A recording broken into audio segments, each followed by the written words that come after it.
Greetings. I am a visionary. I am a revolutionary. I am winning reality. How you doing? I hope you're all doing and living well this evening. Welcome to Winning Saturday Night, our laid back program of the week. We just chill out. We have a great old time making good news, cool things, and funny videos great again.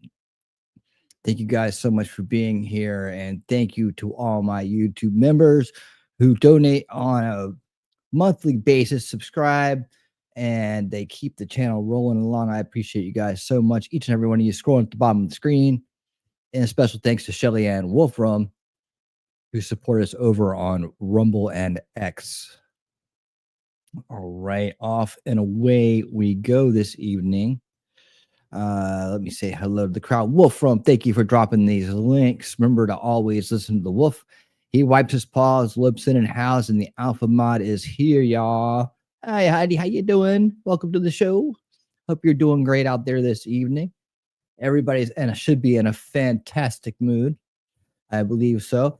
Look at there's T-Rex Trucking and More. T-Rex Trucking and More. He is here with apples galore. That's T-Rex Trucking and More. All right, we're off to a great start already, guys. Thank you so much. Wherever you're at, thank you for being here. Tonight we got a great show lined up for ya. We got good news of the week. You think we got any good news this week?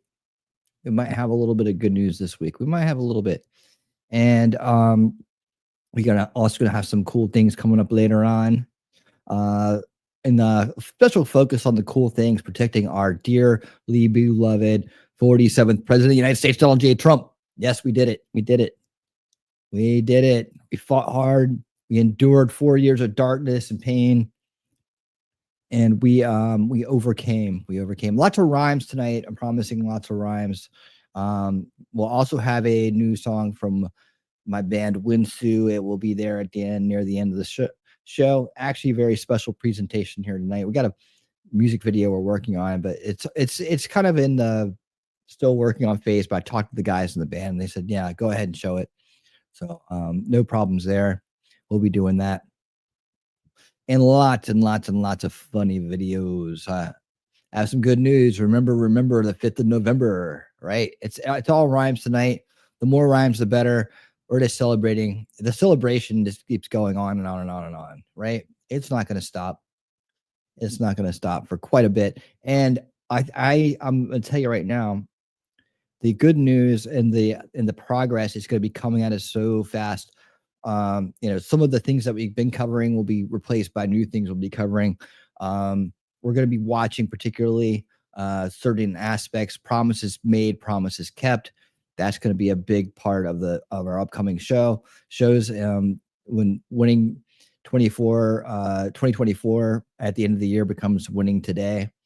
And that's what we'll be covering, because we're going to be winning every day. We already are. And then, of course, we have our next phase plans, our next phase objectives and goals. We'll be focusing on those too. Davos 2025 will be coming up before you know it. We'll have to keep our eye on the globalists, how we're going to dismantle them. How are they going to react to Donald J. Trump as the 47th president of the United States? Their arch enemy. That band of supervillains won't stand a chance with our new Justice League, our dream team assembled. Oh man, and so many people are melting down. So many people are melting down over the good news that America is on its way to being saved. At least put back together. I tell you what, I feel so much better about this run than the 2016 run, because I really know more what to expect now, and I see that he can. I remember, guys, when I talked about last year, I was saying, Trump needs to be Trump 2.0. He needs to come in. He needs to know who he's going to bring in with him this time. He needs to get people from outside of Washington, or at least people that are America first and with them, right? And he needs to branch out and get people that are really good at things outside of Washington, because that's what he is. That's what he is. He's somebody that was a, successful person outside of Washington without being a politician. Couldn't be bought, couldn't be sold, wasn't part of that swamp. And that's what he needed. And that's what happened. I said he needed to secure the vote. He needed to make sure they couldn't cheat again. He needed to make sure they couldn't rig it again. And that's what he did. He assembled a team, and he looked at the ways that we're going to do it, and he put people in the right places to make sure it got done. I mean, all the things that I laid out as to what was going to make him Trump 2.0, he accomplished, and he came right out in front and said it. And he has no problem talking about the mistakes he made in his first run. It makes him humble. Humbleness is greatness. It allows you to grow. It allows you to evolve. And without that, you just think you know everything, and you'll be stuck in your little box forever. That's no good. Don't you want to get out of the box? Don't you want to get out of the box, T-Rex? Don't you want to grow? Don't you want to evolve? Yeah, nothing good happened. Why nothing that happened this week? Trump's speeches about social media censorship was amazing. Yeah, all these videos that are coming out, I'm pretty sure that's from his Agenda 47 collection. I remember seeing many of those. But man, I'm glad they're going viral now. They needed to go viral a long time ago, but I'm glad they're out there now. Yes, that is awesome. Awesome. He vowed to take away Section 230 protection to those who show political bias. It's going to require social media platforms to inform users if they are shadow banned. Yeah, he loves us. He loves us. And man, all those people out there, I feel bad for them, but I don't. That are just trapped in their little depression bubble. Their little false. That's what the false narrative does. It's going to drive some people crazy. And there's some. We keep it light here on Saturday night, so I'm not going to go into some of the other stuff that's come out of this from that side, what people are doing to themselves. We are going to laugh at some of the stuff, but there's some really bad stuff people are doing to themselves that it's a shame. This is why we have to stop subversion on all levels. We don't want to see our kids be sucked into this and here or in the future, because that as long as the evilness of the establishment, the corrupt establishment, is allowed to maintain itself, allowed to propagate itself, this will continue. This cycle will continue. The cycle of abuse will continue. And we're seeing the ramifications of people that have been boxed into a narrative right now, what they're doing to themselves. Some of them are doing the worst thing possible to themselves, and we don't want to see that. We want to be able to free these people from their cages, and that's going to take just couple simple statements that I've come up with. I think that if we adopt these mantras, like we adopt so many other great mantras around here, if we adopt these mantras right now when we're talking to people going through this traumatic experience, this self-inflicted traumatic experience, this result of subversion, traumatic experience, that is, just give them a chance, and it's take a break from the mainstream media. Just take a little break from them, right? They get them away from that mind control machine, and you just let them have an open mind. Be hopeful.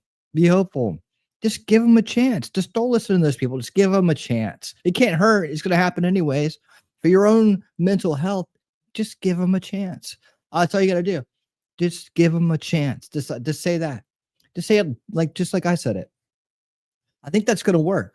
I've tried that on a few folks, and it actually did settle them down. So a little bit of a proven method. We'll try it. We'll keep trying it out.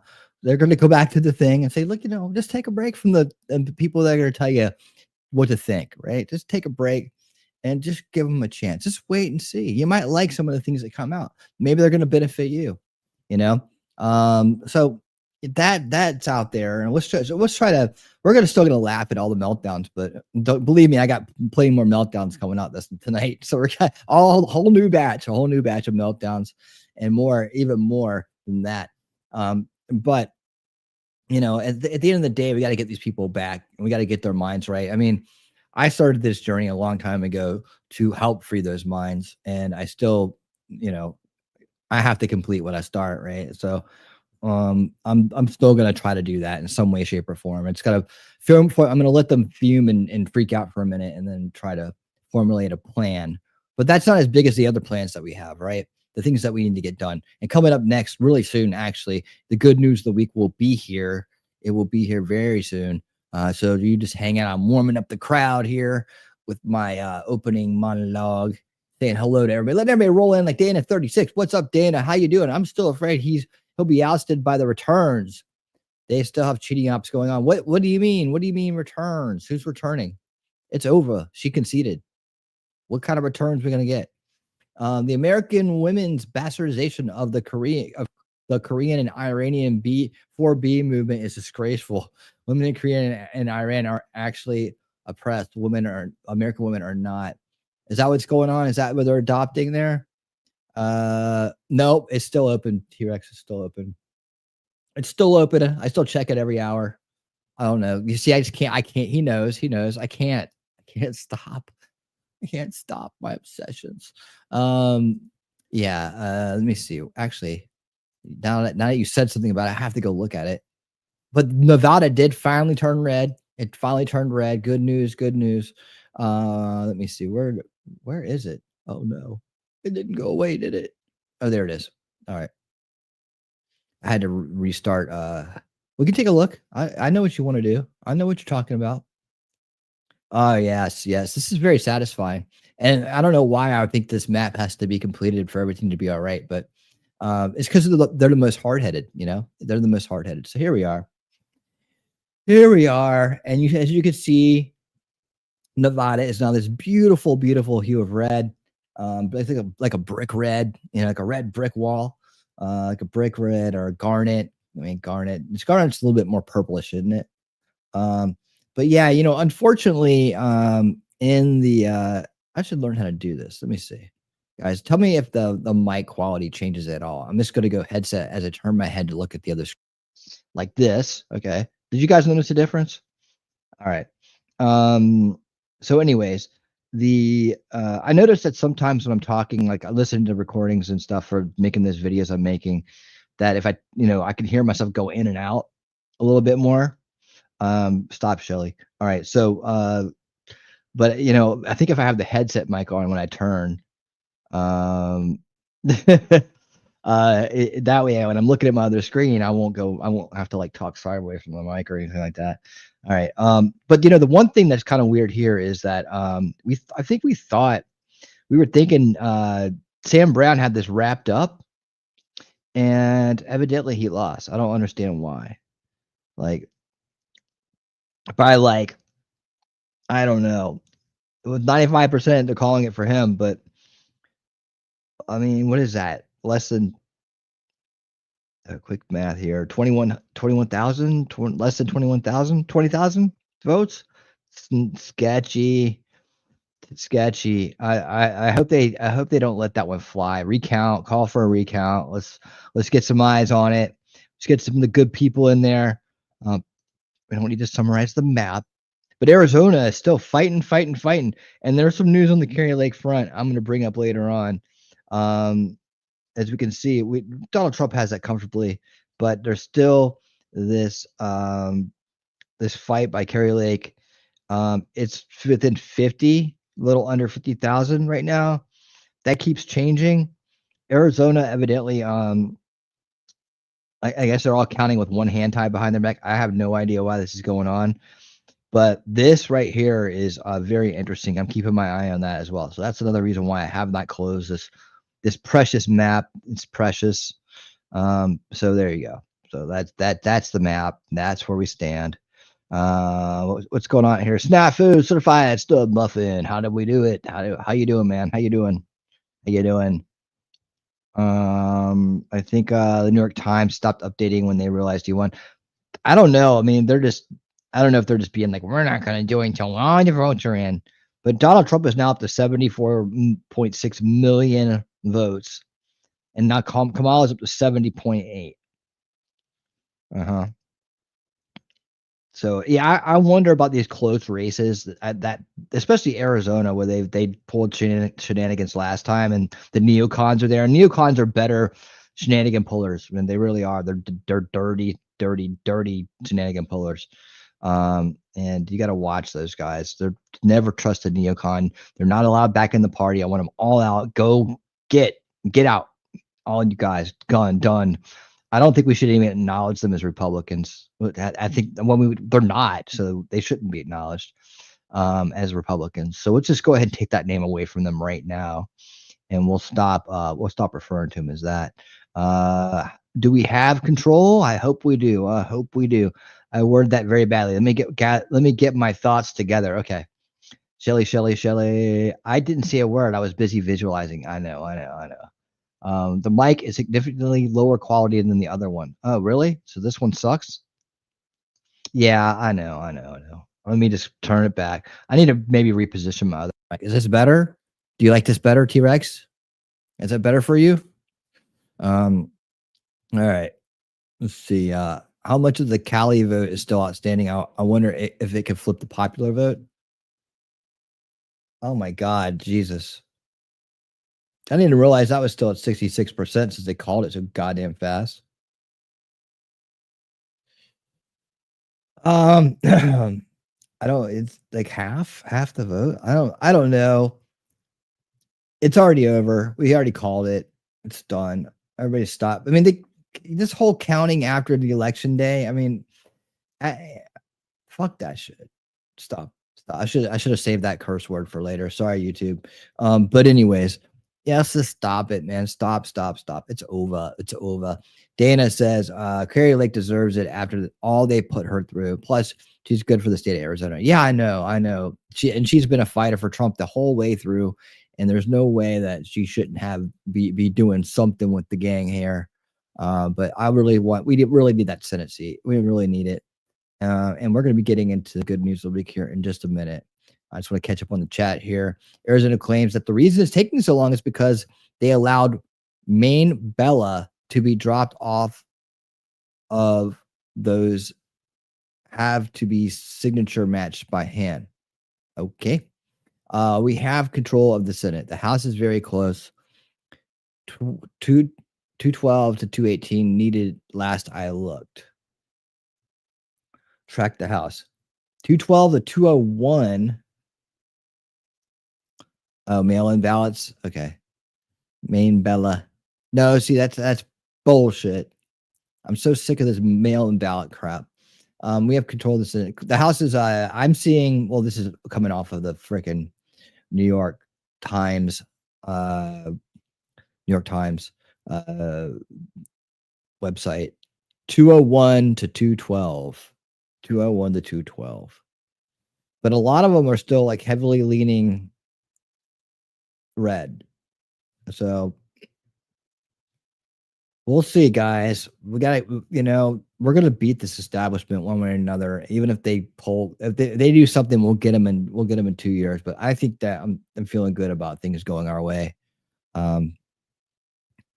See, Republicans have 213 House seats, need 218 to have majority fingers still crossed. Interesting history fact. Do you know why Veterans Day is always 11/11? It's because it's for good luck, right? It's because World War I ended on the 11th month of the 11th day of the 11th hour. 11/11/11. Nice. I like that number. The poppy worn right side, red represents the blood of those who gave their lives. Black represents mourning and those who didn't have their loved ones returned home. Green leaf represents grass, crops growing. Well, that's really awesome. What is that for? Is that what people wear on their lapels? Future prosperity after war destroyed so much. Leaf should be positioned at 11 to represent the 11th hour of the 11th day of the 11th month, time that World War I formally ended. We must remember those from our current wars. Yes, I like all that stuff. That's good. AP is called 213 House seats for Republicans and flip 2 in favor of Republicans. So the likely outcome is Republicans winning the House. Snapper says, you don't know what the poppy is? You don't wear the ribbon? Hey, Memento, how you doing? What's up, my friend? How you doing? You don't wear the ribbon. Why do you not wear the ribbon? You remember that Seinfeld episode? He does not want to wear a ribbon. Let's see. Wow, 20 minutes in, guys. Poppy was worn on the lapel. Yeah, the lapel. And remember, it's for Veterans Day. That's right. All right, let me just cue this up because it is time, ladies and gentlemen. I got lots of stuff. We got to get rolling here. It is time for the good news of the week. T-Rex, bring us in.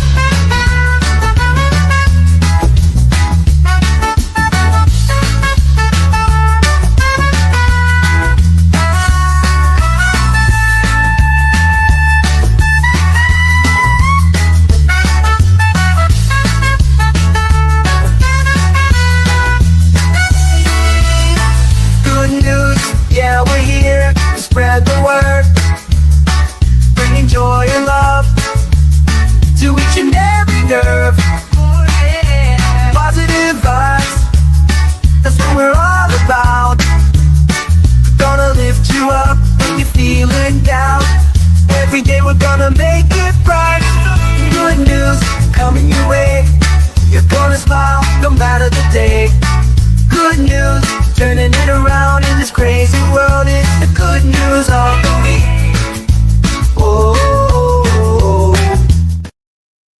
This German Shepherd was once posted on Craigslist by someone who said they just didn't want him. But now he's living his best life as a deckhand and whale spotting dog on a boat called the Kitty Cat. Joe Nazar is the captain of the Kitty Cat, which is a whale watching boat in San Francisco. And when Joe's family saw the post about Bear online in 2018, they knew that he would be the perfect crewmate. Bear's first time on board was at 6 weeks old. And when he started tugging on the boat ropes on his own, Joe had the idea to start training him as a deckhand. Now, every morning, Bear clocks in at Pier 39 wearing his life jacket. He's so dedicated that he usually starts untying the boat before Captain Joe has even finished his morning cup of joe. Bear can untie the entire boat by himself. Amazing. And when it comes time to fasten the boat to the dock, he's always ready to grab untethered lines and pull them in with flawless technique. Even though he's best known around the pier for his rope skills, the crew swears that Bear's talents really shine when it comes to locating whales. He's been known to bark or paw at the deck whenever he senses one nearby, and legend has it that he's never been wrong. Whether he's really sniffing out whales or just has a lot of lucky guesses, one thing is for sure. Bear has definitely found his perfect forever home with Captain Joe and the crew at San Francisco Whale Tours. After escaping from a shelter 3 times and going straight to a nursing home, this dog in Michigan was finally adopted by the place he chose as his home. He's now such a beloved resident of Meadowbrook Medical Care Facility that he even won an award for Resident of the Month. Scout was originally picked up as a stray, and once he arrived at the shelter, it quickly became clear that he was an escape artist. One of his first nights, he managed to escape, scaling multiple tall fences in the process, and he made his way about a 1/4 mile down the street to the nursing home. He strolled right in through the automatic doors and made himself comfortable on the couch in their lobby. A nurse found him and he was brought back to the shelter. But the next night, the exact same thing happened, and Scout cozied up again on the same couch. A few nights later, it happened for a 3rd time. At this point, an administrator decided that it was just meant to be, and they officially adopted him as their resident dog. Recently, Scout helped welcome the facility's 2nd 4-legged resident, a rescued cat named Willow. Together, Scout and Willow give the residents, many of whom have had to leave pets behind, a sense of comfort and the feeling of truly being home. The stray dog followed a couple for 4 days while they were on a bike tour abroad. They initially weren't quite sure what to do, and they assumed that eventually the dog would go her own way. Maggie and Maeve are from Chicago, but they were in Montenegro at the time, and there are lots of strays in the area. When they stopped for some bike maintenance, one came up to them. She was covered in fleas and ticks, but she was friendly, and Maggie and Maeve gave her some love and a snack and continued on their way. But the dog followed for miles and miles, and even when they set up camp for the night and woke up in the morning, she was still there. This continued for 4 days with the stray dog, who they called Monty, never falling far behind. They started to really fall in love with Monty and knew that they at least needed to get her to a vet to take care of her fleas and ticks. The vet recommended space surgery, and Maggie and Maeve considered covering the procedure and then trying to find someone local to adopt her. But the thought of leaving Monty behind at this point made both of them too sad. So they went through with the procedure and found someone local to foster Monty while she recovered. And while it's far from a simple process to travel internationally with a dog, Maggie and Maeve got Monty her own passport and got her cleared for travel back to the US with them. Monty is now living her best life in Illinois, thriving in a cozy home and joining Maggie and Maeve on all of their outdoor adventures.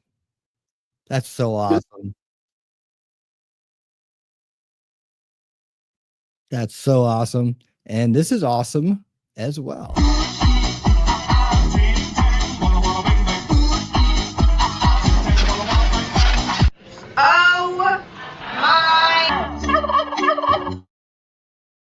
Joy, thanks so much for the $2 super chat.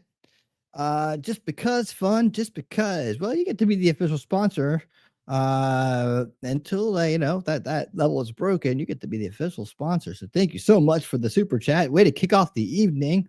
I saw some more people come on in while we were playing our opening good news of the week.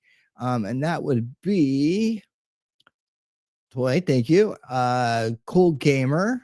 Cool Gamer came on in. Hello, Cool Gamer. How you doing, my friend? Thank you for supporting the channel. Leeby's here. Good to see you, Leeby.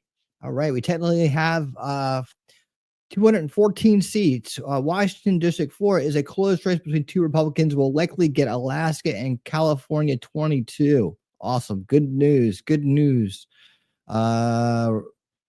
Rope skills. I love it. Yeah, the dog had great rope skills, didn't he? Oh man, too much fun. Too much fun.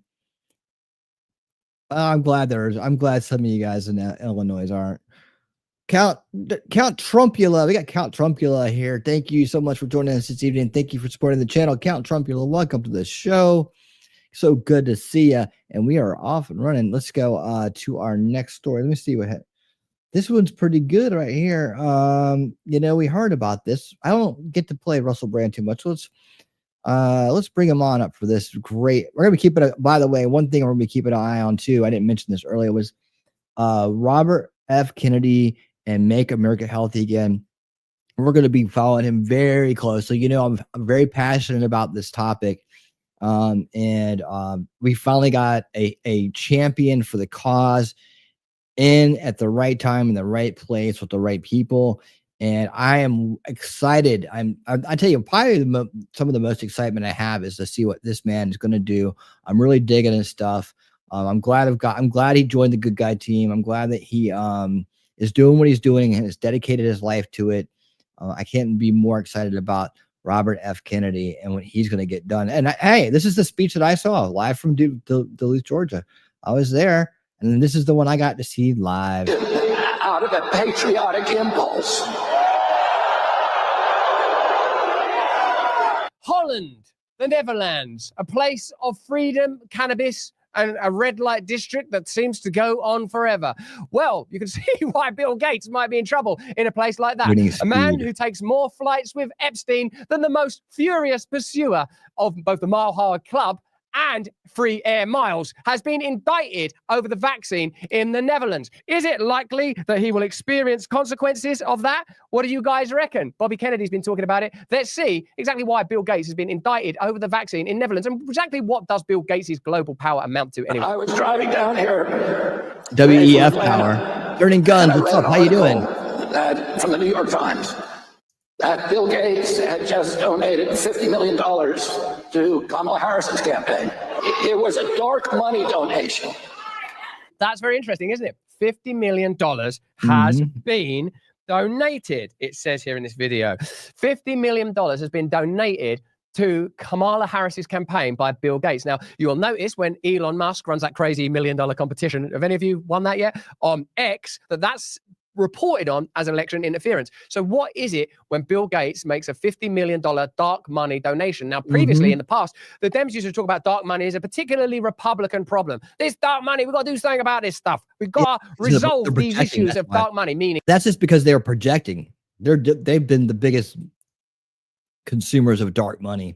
Hello, George Soros. Sort of concealed donations being made in a variety of ways that ultimately manipulates the potential of prohibition when it comes to limits and caps on donation and election interference. People don't donate money to political parties like out of shit. It's not like money cam when you make a donation for a church roof or you make a donation because someone's trying to have an important life-saving surgery. It's so that they respond to your will. It's election interference. He didn't intend for it to be public.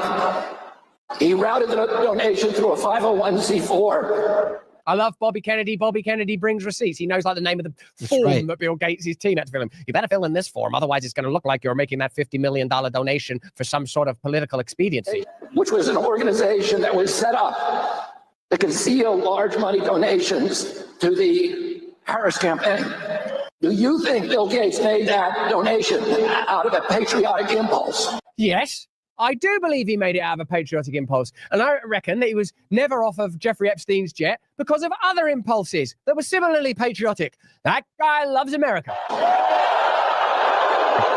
You literally hear me yelling Do no. you think he made it out of a humanitarian impulse? Yes, I think it was the kind of humanitarian impulse that got him up on Listen Jeffrey closely, you'll Epstein's hear me jet. yelling no. He loves human beings. Hear it? Do you think he made it because he wants global health? I mean, I think we all know he loves global health. Look how hard he works to make sure that everybody, except countries that can't afford it, are vaccinated. You remember that? That guy is a humanitarian. He has numerous impulses, all of which are benevolent. Or because he wants to make America healthy again? Well, there was something else, another article about Bill Gates that came out today that said he's just been indicted.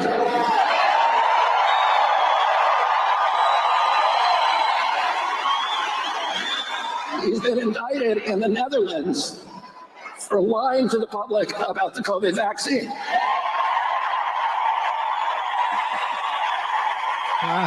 What's also amazing about Bobby Kennedy joining the Trump campaign is now they can pivot on the subject of vaccines. Trump famously and notoriously still has some attachment to the warp speed moment. Bobby Kennedy we need to has get him no off of such that. attachment. Seeing a figure like Bobby Kennedy as part of mainstream politics is what exposes the kind of facile nature of celebrity endorsement. It ain't enough to trot out Eminem no more when you've got people like Bobby Kennedy coming out and saying That's awesome, Bill Gates Heidi. is a corrupt globalist. They're going to have to work so I mean, hard. globalists. We read Control Oligarchs on Unread the Game on Monday nights. We read the whole book. I mean, he was part of the good men club or whatever, the good boys club or whatever that the club was that started this whole mess off with this. And then the WEF, major contributor, major player in that whole UN and WEF Agenda 2030 scheme that's going on. Something that's on our radar, in our crosshairs. It's going down. It's next. Hard to tell you that Bobby Kennedy's a conspiracy theorist, that Joe Rogan's one of the worst people in the world, that Tucker's a racist, because otherwise you're going to start thinking, wait a minute, all of these institutions of entertainment and global financial coercion are totally corrupt. And whatever they say about Trump and Bobby and Tulsi Gabbard, they gotta be a better bet than these bureaucrat tyrants, no? And he's going to have to go to trial. You think that he wants to go to trial here in the United States of America? No. You think maybe that's one of the reasons he chose to give $50 million to Kamala Harris? Yeah. Bobby Kennedy, what made you so cynical? What's great about Bobby is he just asks questions. I love the way he asks questions, man. He's always asking you questions, man. He's letting you answer. First, Bill Gates gives us Windows. Then he gives us vaccines. Then he gives Kamala Harris $50 million. What is there not to love about this man? He was dedicated to getting those air miles with Jeffrey Epstein. He's a decent, kind, and wonderful human being, and definitely not some sort of megalomaniacal threat who is this kind of avatar of globalism that we needed to understand it as a concept, because otherwise it seems sort of vague and diffuse. But that's just what I think. Why don't you let me know what you think in the comments and chat if you watch this on YouTube? Remember, turn on the notification bell. It's the only way that portal of... Thank you, son. Thank you. All right. So there you have it. Bill Gates in some hot water. Robert Kennedy on the case, calling it out. That's some good news. Hi, you guys. Good news from Ohio. Justice of the Supreme Court term commencing on January 1st, 2025. Republicans 3, Dems 0. All right. Let's go, Ohio. AO, way to go, Ohio. All right. T-Rex Trucking and more. Laugh out loud. Kamala's campaign says it's $20 million in debt. And the Democrats recently changed the campaign law, saying that the candidate is personally liable for the debt. Now, that's perfect. I love that. You know, I was watching Decoy Voice. You know, you guys know I show him on here sometimes. He had a live stream today, and I meant to grab some of these things, but I'll do them later in the week, next week. But interesting how she was spending her money. Right. There's some good clips about how she was spending her money. And essentially, it seemed like she was just transferring money to her friends. Right. All these celebrities getting these big paydays for doing things coming right out of her budgets to spending. You know, she did that whole that sex podcast with the Call Her Daddy, basically just talking to people that were already going to vote for her. They flew that woman to her and set up a whole set all that up, right? So she could be in control of it on her end, that they wanted to do with Joe Rogan, right? That's the same thing. And they spent a tremendous amount of money to do that podcast for absolutely zero return. So she was just shoveling money over to people left and right. All those celebrities got paid. You don't believe me. There wasn't probably hardly any celebrity that came out for her that wasn't getting some money, right? Those Avengers, they all got paid. All those people got paid. And then all the way down to smaller creators. And in fact, I put some stuff out about that earlier, like last week, where this one streamer had come out and said, yeah, and I showed you a few things before that on RigWatch. But yeah, one streamer came out and said, yeah, they contacted me 30 times, wanting to give me $50,000 just to put some Instagram posts out. Like that's how bad it was. And it's so funny because all these people can't believe that how she lost. I don't understand. America must be racist. It must to hate people. No, they sucked so bad they had to pay off people. I all these celebrities behind her. And it's like, man, no, she sucked that bad. She was an awful candidate. She never should have got the fact that she got as many votes as she did is like this to me still. I don't understand that. Like, you can't understand why Trump won. I can totally understand that because he you can just go to his crowd. You see the enthusiasm for people. You see people waking up, understanding all the benefits. You see that, that a Trump administration is going to bring to the country and into their lives and to their futures. You see RFK Jr. and Tulsi Gabbard and Elon Musk coming over, Joe Rogan there at the end, sliding in sideways. You see all these people coming to his side because they realize that, that this is the way and this is the future. It's not the swampy establishment, false left-right paradigm of neocons and establishment Republicans and cultural Marxist ideological subversion. These days we're tired of this stuff. We're tired of the abuse. You can only take abuse for so long. These people are abusing us, and we're sick and tired of it. That I can understand. You can understand when people get tired of just getting abused decade after decade after decade, and they keep taking the abuser back. Oh, maybe this time it'll be different. No, not at all. Not at all. Check it out. Good news. Vivek Ramaswamy on the possibility of filling J.D. Vance's seat and working with the Trump administration. Let's check in with our boy Vivek and see what he's going to do next. Whatever it is, it's going to be great. Have you considered anything about the U.S. Senate seat that's now just open? So Trump's decisive victory on Tuesday opens up a lot of possibilities to change the country. We're obviously having discussions that they're not going to be sorted out in the press. They're going to be sorted out with conversations with people who need to have them. So there's a lot of ways to shape the country. I'm looking forward to playing a big role, and we have some big ideas for what's ahead. But how do you think you make this? I mean, you have an amazing, not just a fork in the road, but maybe three things. We throw the governor possibility in there. What's in your head? I got a good piece of advice when I think I was about 21 years old when I got this advice, which is that it takes about as much effort to do something small and to do it well as it does to do something big and to do it well. And so I want to have the biggest possible impact on this country, and I want to have the biggest possible impact on this country using my own skills, right? Not everybody has the same skills. I'm an executive by background. That's served me well as an entrepreneur, and those are skills that I'd like to put to use. And I want to reflect on the biggest and best possible way that we can use that skill set as an outsider to hopefully transform this country. And I obviously care immensely about the state. The future of Ohio is important to me as well. And so, as I said on stage, Ohio's story is the country's story, and we're an embodiment of how we save the country. And so I'm looking forward to that. Have you ruled out a Senate appointment if the governor is interested? For the purpose of this conversation, I'll just say we are having a lot of conversations with President Trump, the transition at every level about what's next, and I'm looking forward to sharing that with you once we made a decision. We're not going to sort that on the press. I read that you moved your business to Texas. Can you explain that and why that happened? Sure. So to be clear, I stepped down from Strive before I ran for U.S. president, but I founded the company, and it's near and dear to my heart. I'm so proud of their mission. And one of the things that Matt Cole, the CEO, would tell you is that the expansion that they were charting into wealth management, which is a new vertical they were entering, really was best done in one of the most business-friendly, if not the most business-friendly state in the country in terms of attracting the top talent needed to do that. In a zero-tax state like Texas, where a lot of the top minds in that industry were attracted to work. And so they made the best business decision against the backdrop of, a really competitive environment that states like Texas have created for business growth and formation. For my part, I was really proud to found the company here in Ohio. Well, as I said, the future of Ohio is near and dear to my heart. The company got off the ground, faster than many startups in that industry. It reached $1.7+ billion. Any more in assets questions under about management filling in a just a seat couple of here? years, and so I'm incredibly proud of them. But the business had to look at for its own evolution to get to the next level. From All right, 1.7 billion to expand to new verticals. So guys, tell me in the chat and or if you're rewatching this, tell me in the comments, where do you want to see Vivek go? What do you want to see Vivek do? What should Vivek do next? We've had this conversation a lot. Of course, you guys know I wanted him for VP. But I'm just happy that he's involved. My biggest thing is I just want him to be a close, no matter what he's doing, a close advisor to the president. Vivek knows what's going on. He's got a younger point of view of things.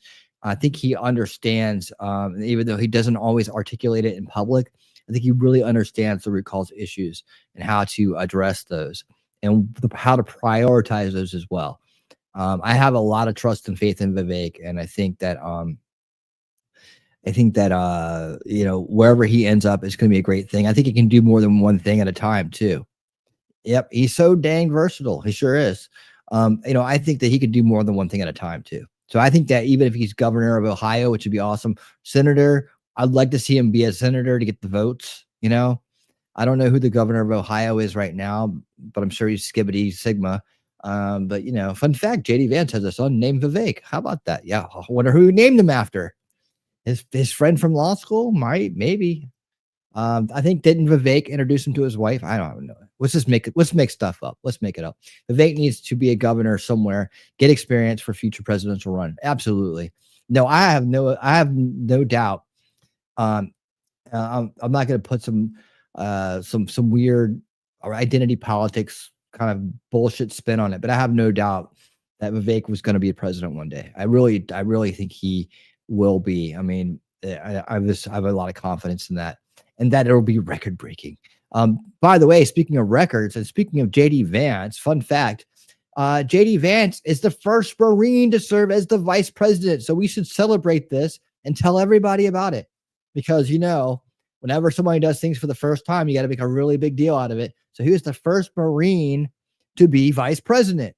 And I think we should throw a parade and make t-shirts and just spread it everywhere and just keep bringing it up. And every time we mention his name, just say first Marine to be vice president, JD Vance, just kind of show how silly it is to harp on things that are first, wow. Okay, first Marine, we finally did it. We finally got a Marine as a VP. We finally did it. Hoorah, hoorah, hoorah. Hey, Kim's Creations, what's up? How you doing? Welcome to the show. So good to see you.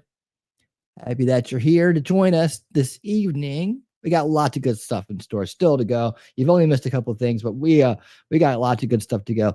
Now, guys, this segment here, we still got a ways to go here, but I got something in here that is in the midst of this good news segment that is going to it's so good. Let me make sure I got it in the right order.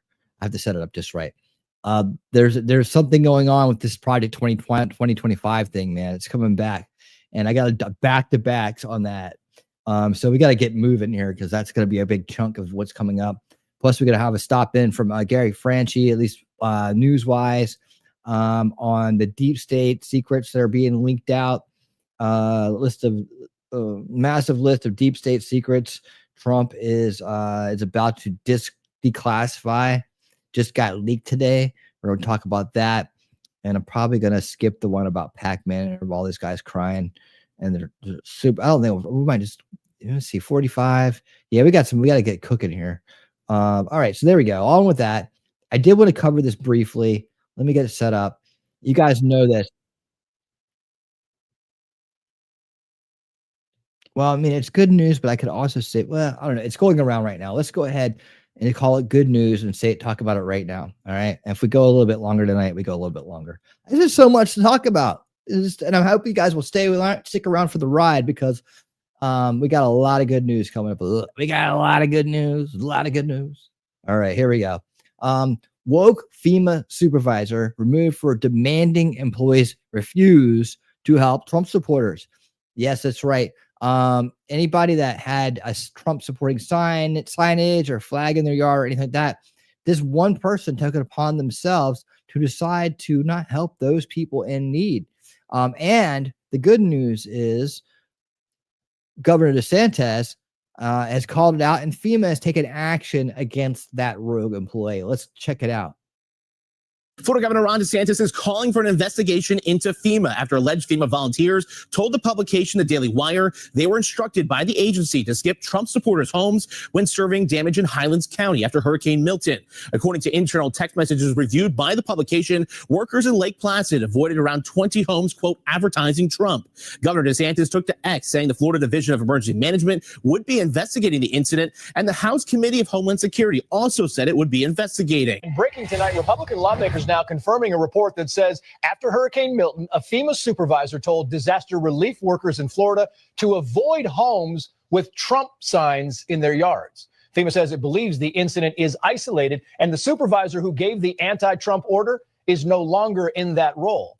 All right, guys, so we got to talk about a story that should never happen in this country, but it is a... Yeah, there it is. There's the villain, the villainous, mind-controlled, subverted, Marxist villain up in the corner there. She's the one. Story that we have to talk about because the people in charge of running the government are ideologically extreme to the point where they do not feel as if their fellow American citizens should receive the help that they need during a disaster because of their political beliefs. And this story involves FEMA, who's already come under a whole lot of criticism for giving away money to illegal immigrants, okay, when the American people needed the money the most, okay, following a couple of disastrous hurricanes that have affected mostly red states in this country. And a lot of people were asking questions about whether or not FEMA is under ideological influence, right? In the sense that they are discriminating against people based off politics. Okay, a whole lot of people have questions about why is it that FEMA seemed to have such a slow response to the disasters that happen in these red states. Now we're getting an inside look in regards to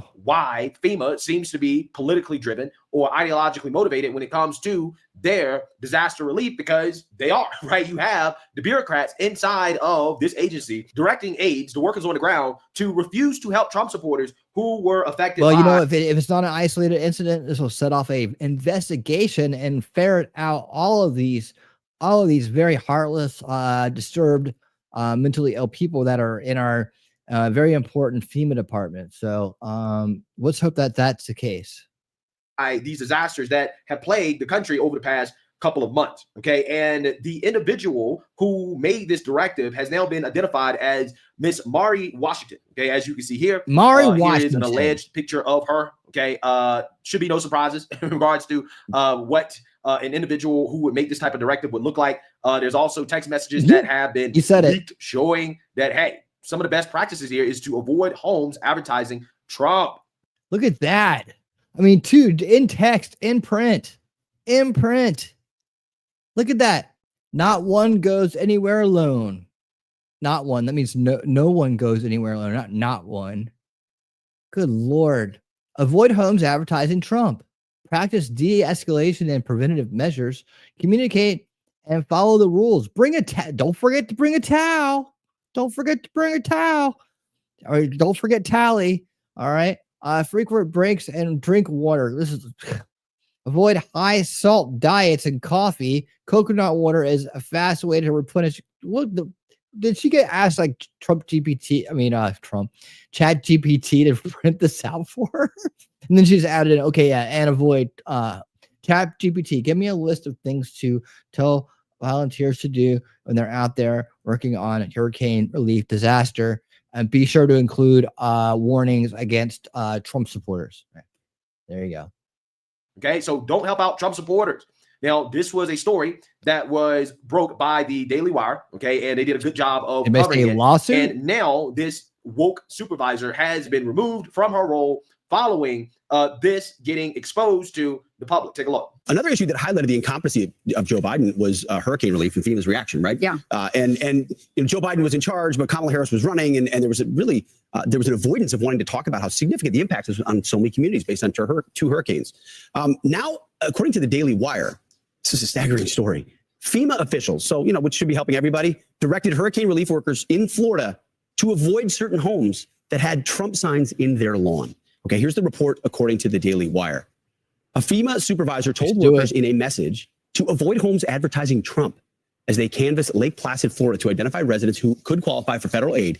Internal messages viewed by the Daily Wire reveal. The supervisor, Marnie Washington, relayed this message both verbally and in group chat. Verbally, group chats. Used by the relief team. Multiple government employees told the Daily Wire. Multiple now hurricane relief turned her also in and said, politicized. "Screw you." Yeah, Zach, no question. what's And up? by the way, there How was you already doing? outrage that so many Mercer, FEMA how you funds have been doing? rated to give This to is illegal from immigrants. Florida. And so obviously people are saying we gotta take the politics out of something as essential as emergency relief. I mean, this is insane. And by the way, the FEMA spokesperson has a statement. FEMA helps all survivors, regardless of their political preference or affiliation. She's got all night party voice going on. And we are deeply disturbed by this employee's actions. While we believe this is an isolated incident, we've taken measures to remove the employee from their role and are investigating the matter to prevent this from happening ever again. I got The employee Party who Girl issued here. this guidance had no authority and was given no direction from anyone I to have tell Party teams to Girl avoid here. these homes. And we are reaching out to the people who have not been reached as a result of this incident. Will, I mean, I'm surprised that you see lots of agencies getting politicized. This is one you really wouldn't expect.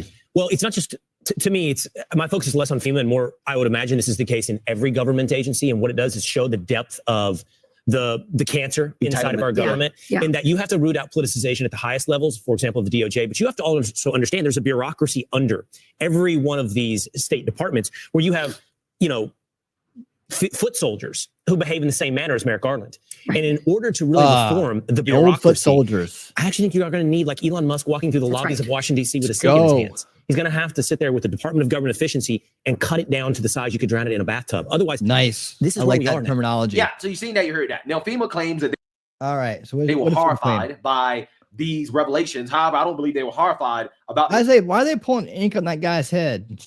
revelations in and of themselves. They were horrified by the fact that it got exposed to the public, because there's no doubt in my mind that this is not the only woke ideologue within that agency that has probably done something discriminatory like this.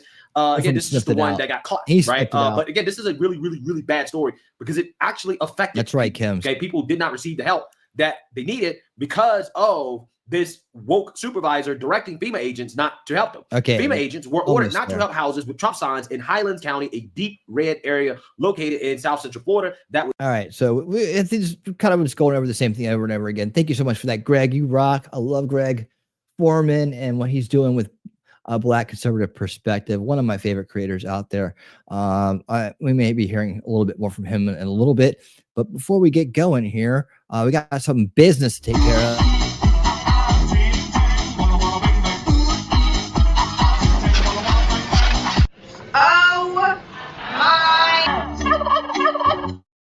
Zach, what's up, my man? Thank you for the $5 super chat. Just because the stock market is higher than an astronaut on edibles. I love it. I love it. I hope that stock market keeps going up and up and up. And you are now the official sponsor of the stream. Thank you so much for that. I appreciate that. And as the Wolf says, remember to listen to the Wolf. He's the alpha mod. Thank you for supporting the channel with your super chat, Zach. Yeah, DeSantis. He's a great governor. I mean, I didn't like him as a presidential candidate, especially since he was running against Trump, and we all knew, just stop. Just stop. But he's a great governor. He really is. And I know I feel good about him. I feel good about him being there, and because he's looking over some dear loved ones, dear friends and loved ones of mine down there in the great state of Florida. All right. Up next. Okay, this is the one I've been telling you about. All right. So let me just cue this up correctly. All right. And so we're going to start out. Ladies and gentlemen, we sure did fool them, right? We sure did fool those lefties. We fooled them all. We fooled them into thinking Project 2025 wasn't a real agenda. But guess what? And just like that, Project 2025 is back on the menu, boys. Okay, it's not really, but the gloating needs to chill a little bit. Raw Story says, quote, put that everywhere. Steve Bannon admits Project 2025 is the agenda after Trump wins. I'm going to give... Oh, man, they're going to latch onto this like a big dog. You the truth. I think Matt Walsh and Steve Bannon are just reveling in victory and wiggling it in the faces of Democrats freaking out. In other words, trolling the hell out of them. The truth is, Agenda 47 was always Trump's plan, and Project 2025 was always independent of Trump. Trump had nothing to do with Project 2025. That was the Heritage Foundation. All of this is still true. That being said, I do not believe Donald Trump will adopt the bulk of Project 2025. Project 2025 is likely not going to be the blueprint for Donald Trump's administration or his playbook, but people who worked on Project 2025 are going to be associated with the Trump administration, and we certainly will see that influence. I think it's important to understand because we don't live in a vacuum. And I do think Bannon and Matt Walsh are just gloating. And I think it's important too, because in 2 years, we're gonna have to talk about what really happened. And if it is true, and I'm totally wrong, but I don't think I am because I've talked to many of these people, and Trump just turns around and says, okay, flip the script, 100% Project 2025. Some of these ideas are pretty dumb. That would just mean Trump's going to lose the popular mandate. Right. It's not going to happen. It's not going to happen. Here, let's just get to the part where he plays the video. Smart and a funny guy. Just put up on everywhere, he said. All right, we'll play. Matt Walsh. Welcome back. Matt Walsh, I think, is a very smart and a funny guy. Just put up on Twitter. Now that the election is over, I think we can finally say that, yeah, actually, Project 2025 is the agenda. That's from Matt Walsh. Fabulous. I'm gonna have to, Grace, if we can grab that and okay, let me tell you guys. They're ragging on woke. We know what's going on there, right, guys? We know what's going on there. We know that's this troll ops in effect. Troll ops are in effect, and you know, but this is what started it all off. And of course, the main troll himself. This guy, I'll tell you, I just watched a Am I Racist, the movie. We're gonna show that on Old School Watch Party Sundays. We gotta watch it, and yes, Matt, I'm going to be busting your paywall down. But no, I found it on a site and it's free. So we're going to watch it. It's funny. It's funny. It's a little infuriating, but it's funny. And not because of Matt, it's because of the people that are in it that are infuriating, but, it's funny, dude. He's actually really a funny dude. But, before we get going, we got to do some business here.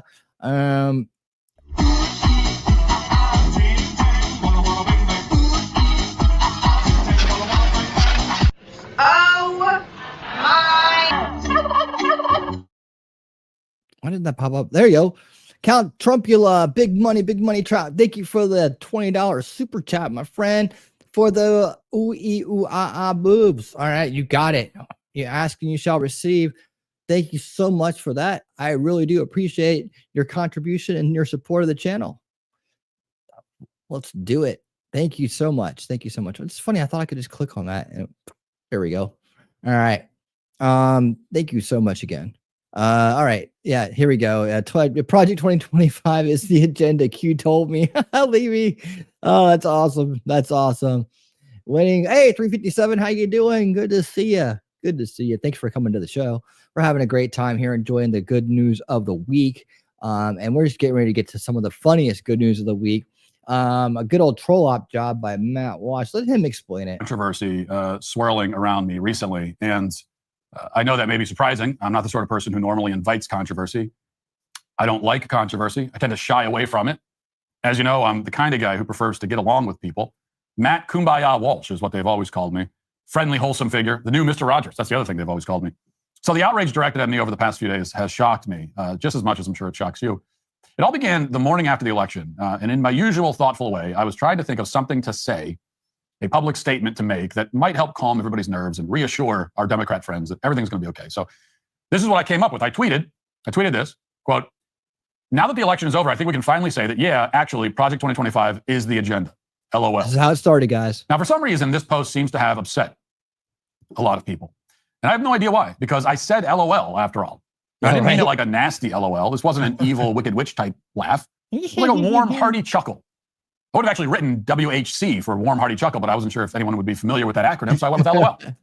But even LOL was not enough to prevent the outrage mob from assembling, and assemble they did. Now, there's probably no point in reading any of the thousands of belligerent and infuriated comments from leftists. You can probably imagine. But just to give you a brief glimpse, here are a few. One woman says, I hope you get excommunicated and mauled by a bear.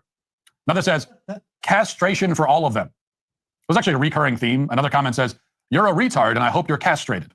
Now, we know that leftists are big fans of castration. In fact, they're such big fans of it that I'm not sure if these comments are meant to be negative or not. Are they threatening me with castration or kindly inviting me to be castrated? To them, castration is a beautiful, sacred ritual. So that's a bit confusing. Right. These other comments are not so confusing, though. Another leftist replies, I don't care if it gets me banned. I hope Matt Walsh and all the Project 2025 Nazis die. It's another theme that emerged. Here's another comment that says, that's fine. We'll just burn the continental U.S. and try to kill you again. I have to say, burning the whole continental U.S. seems like quite a chore. Also not necessary, because we're going to set everything on fire with global warming anyway. Right. Project 2025. So don't waste your effort. Then there was also this comment. I hope to one day see you either hung, shot, or so brutally assaulted you can't enjoy life anymore. And I kind of hope I'm the one who gets to make any of those three happen. Burn in. Look at the name, New England Marxist. I mean, just proud as can be of that shit. Hell, fascist dog. So there were quite a few responses just like that, directly threatening to kill me. And I did reply to the guy who sent that last tweet. His account ended up getting permanently banned, sadly. So I'm not sure if he saw my reply. I'll just reiterate it here just in case. If you're listening, I just want you to know that you can hope for my demise, but I think what will happen most likely instead is that I will continue to live a prosperous life where I am both happier and more successful than you, while you wallow in your misery until you die alone and few will ever know that you existed or care that you're gone.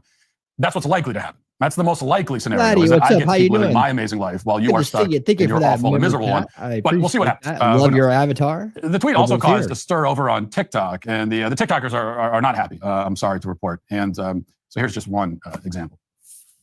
You know Matt Walsh. You know Project 2025, evangelical extremist wacko. Check this out. This is the kind of thing that you're going to see. This is what I'm expecting to come out of this whole troll job, is people like this going out there. And like, you know, I just don't understand. I guess people make stuff up in their minds, and they don't understand that they're making it up, and they're getting on the internet and lying to people that are supposed, you know, they're acting like they're all serious about it. They're literally lying to people that are either believe them or they trust them on some level or like them on some level. And they're just flat out lying. Listen to how many lies this woman spends and just to get on the internet and get attention. You know Matt Walsh. You know Project 2025, evangelical extremist wacko, Matt Walsh. You know Matt Walsh, the one who's been giving frequent arguments that women should no longer have the right to vote. Ding, first lie. Or young people.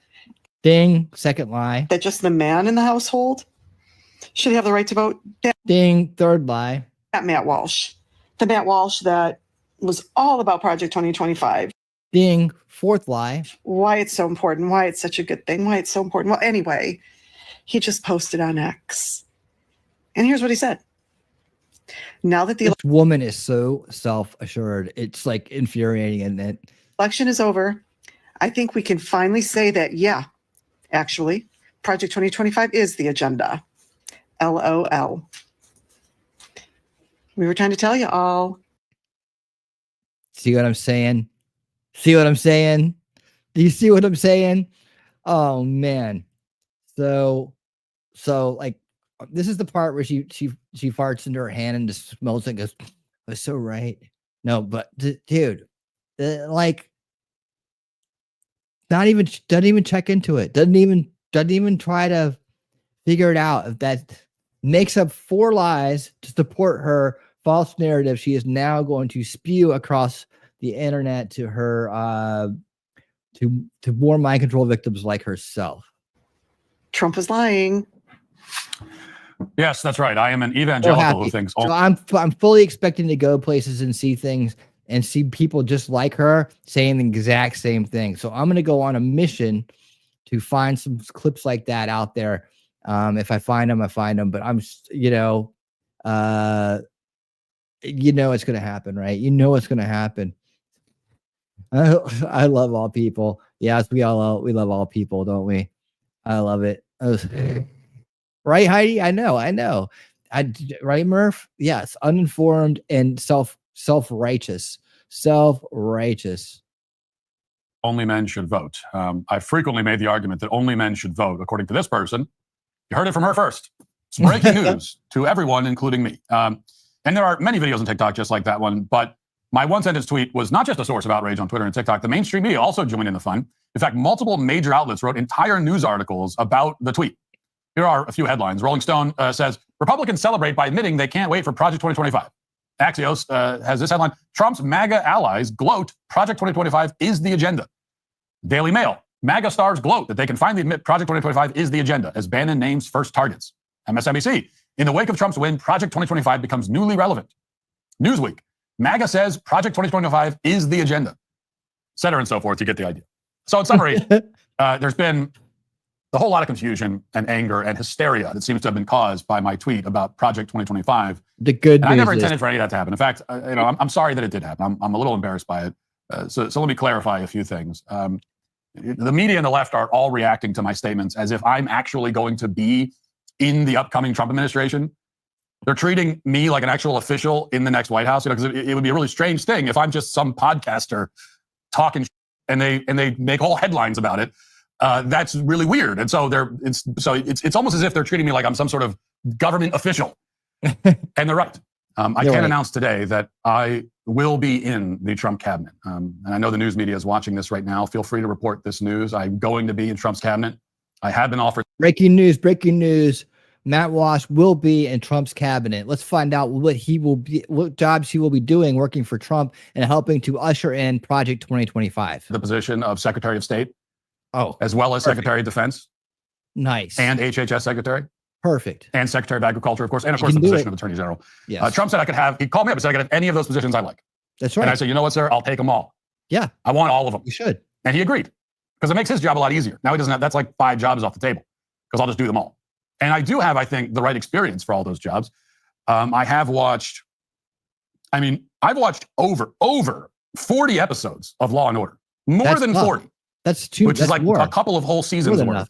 which qualifies me to be Attorney General. As for Secretary of Agriculture, I did grow a tomato plant last spring. And as for the others, I'm sure there are probably YouTube tutorials that was more than last help me learn the basics. How hard can it really be? These are government jobs after all. Because there's no way I could screw it up worse than the people who currently hold all those jobs. So that makes me feel good too. Yeah. Will we really be enacting Project 2025? You better. Yes, I've already made that clear. In fact, I've been honest about this the whole time. I never lied. I've been telling you about Project 2025 for months now. I even made, and if you've been watching the show for a while, you know this, I made a whole website about it. You did. And if you didn't hear, the website is project2025.com. I designed it myself. I slaved away for days upon days designing a state-of-the-art website just to let everyone know about Project 2025 and what it will entail. And you can go to project2025.com right now to learn more. If you're in the media listening to me and dutifully reporting on whatever I happen to be rambling about right now, make sure to include the website in your reporting. This is a quote from me, a Trump official. Yes. Also, to anyone else in the audience, if you see anyone on social media panicking over Project 2025, make sure to leave the link in the comments to project2025.com. It's all there. I'm the one who made the website about Project 2025. So you know what? I take back my apology. Don't call me a liar or accuse me of trying to bury the truth. How dare you? I did more to raise awareness about Project 2025 than any of the people attacking me right now. I was 100% honest the whole time. I couldn't be more transparent. And you can see it for yourself again at project2025.com. Make sure to click all the links. It's all in there. It's all real. It is happening. I tried to tell you. Tim's Bar, what's up? I'm trying to. And now you're all going to be rounded up, bound in chains, and thrown into the sea. That's the very first item on the Project 2025 agenda. It says it right there. Agenda item number 1, Trump's enemies shall be rounded up and cast into the depths of the sea. You'd know that if you did your research and went to project2025.com. If you didn't listen, if you didn't read the literature that I provided for you, and now you're complaining, that's your fault. And for that, you are today canceled. If you'd like to see what else I have to say, you can access my full show by going to Daily Wire. That is true. So I'm glad we got that straight. Hold on. Okay. I'm glad we got that straight. That had to be straightened out. It needed to be talked about. And I'm glad that now we can go ahead and take a look at, okay, yeah, so these are all the same. All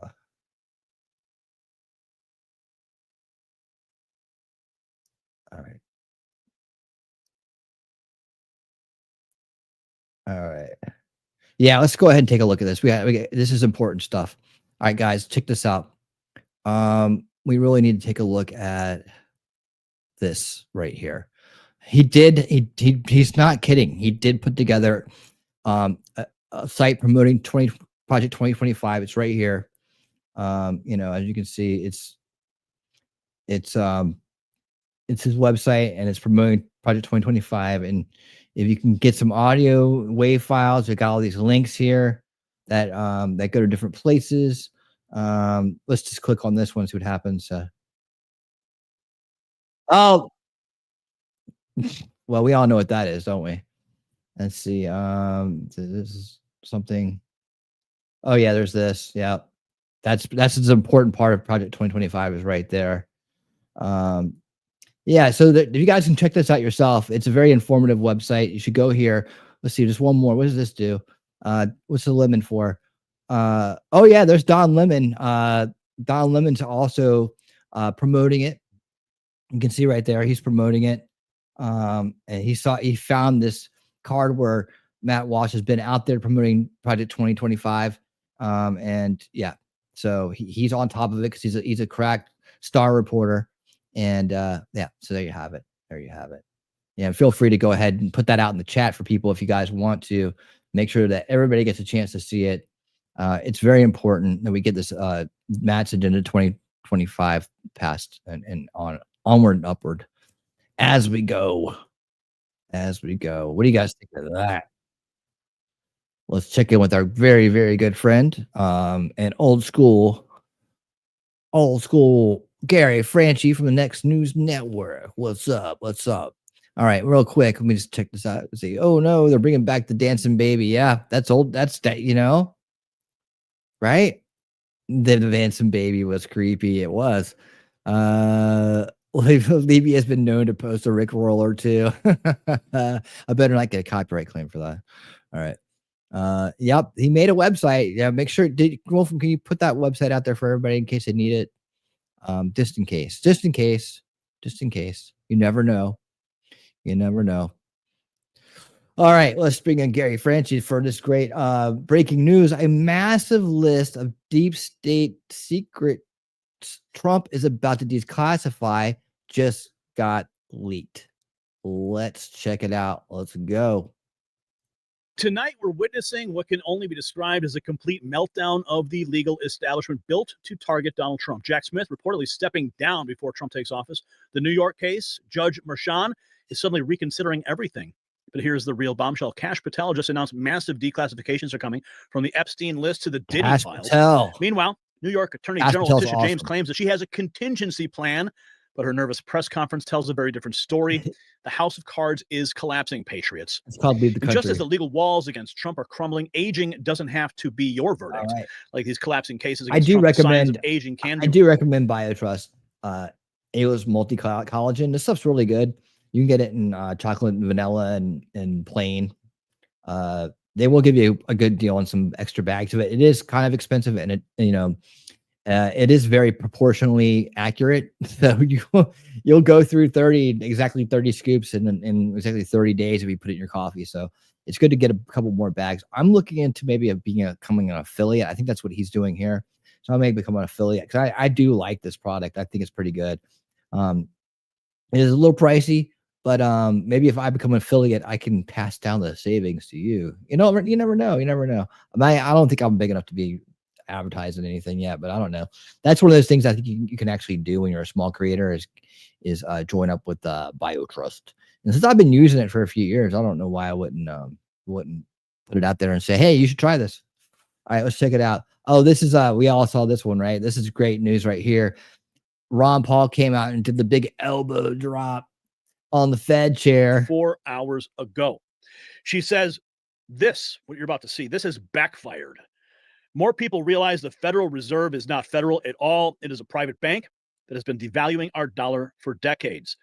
And a reporter asked, if Trump asks you to leave, of Jay Powell, leave the Federal Reserve, this is what he said. Would you go? Hi, Victoria Guida with Politico. Some of the president's-elect's advisors have suggested that you should resign. Go ahead, big man. If he asked you to leave, would you go? No. Can you follow up on, do you think that legally you're not required to leave? No. Hi, Victoria Guida with Politico. Absolutely defiant. The Federal Reserve chair saying he would not go if Trump asked him to leave. Right. Good luck with that. We'll just figure out how to, you just brought more attention to the Federal Reserve. You just played right into everybody's hands. Libby says Mitch McConnell is holding an early Senate leadership vote. Tucker is sounding the alarm.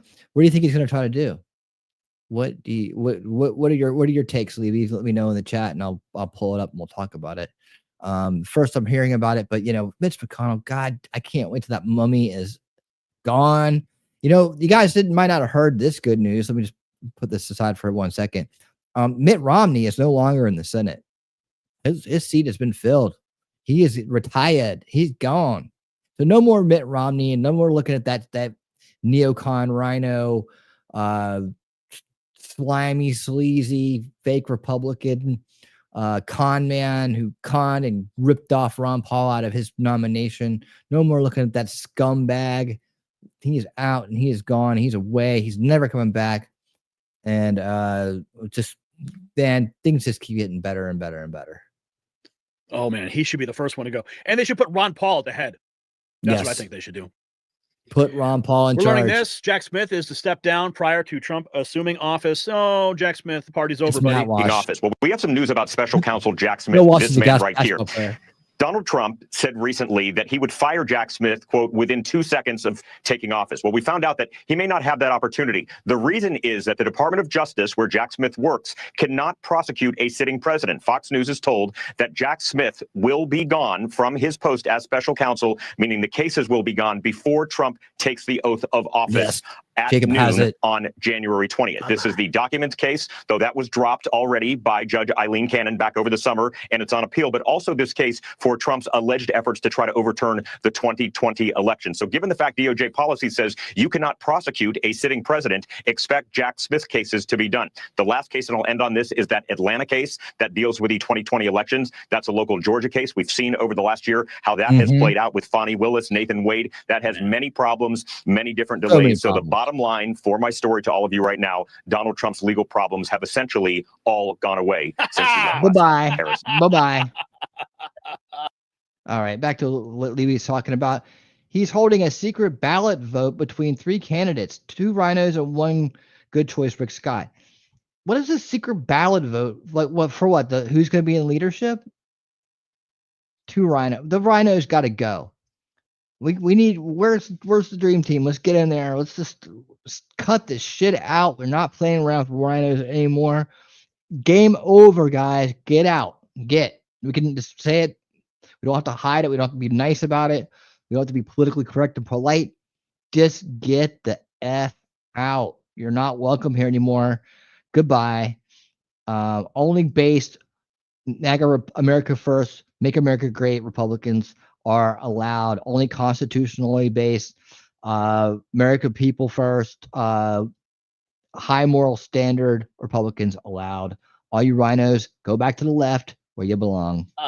Man, the anguish that we all endured watching every single one of those cases, watching Trump walking into each of those courtrooms, getting his mugshot. But he knew it was all bogus. We all knew it was bogus. And now he has the ultimate revenge. He is walking back into Washington, D.C. as the president of the United States, and he is just wiping the slate clean because they don't have the power. But apparently Letitia James, she thinks she's got some contingency plans. We're going to get into that in a second. Let's take a look at what CNN's reporting. Yeah, they're all crying in their cry closets right now.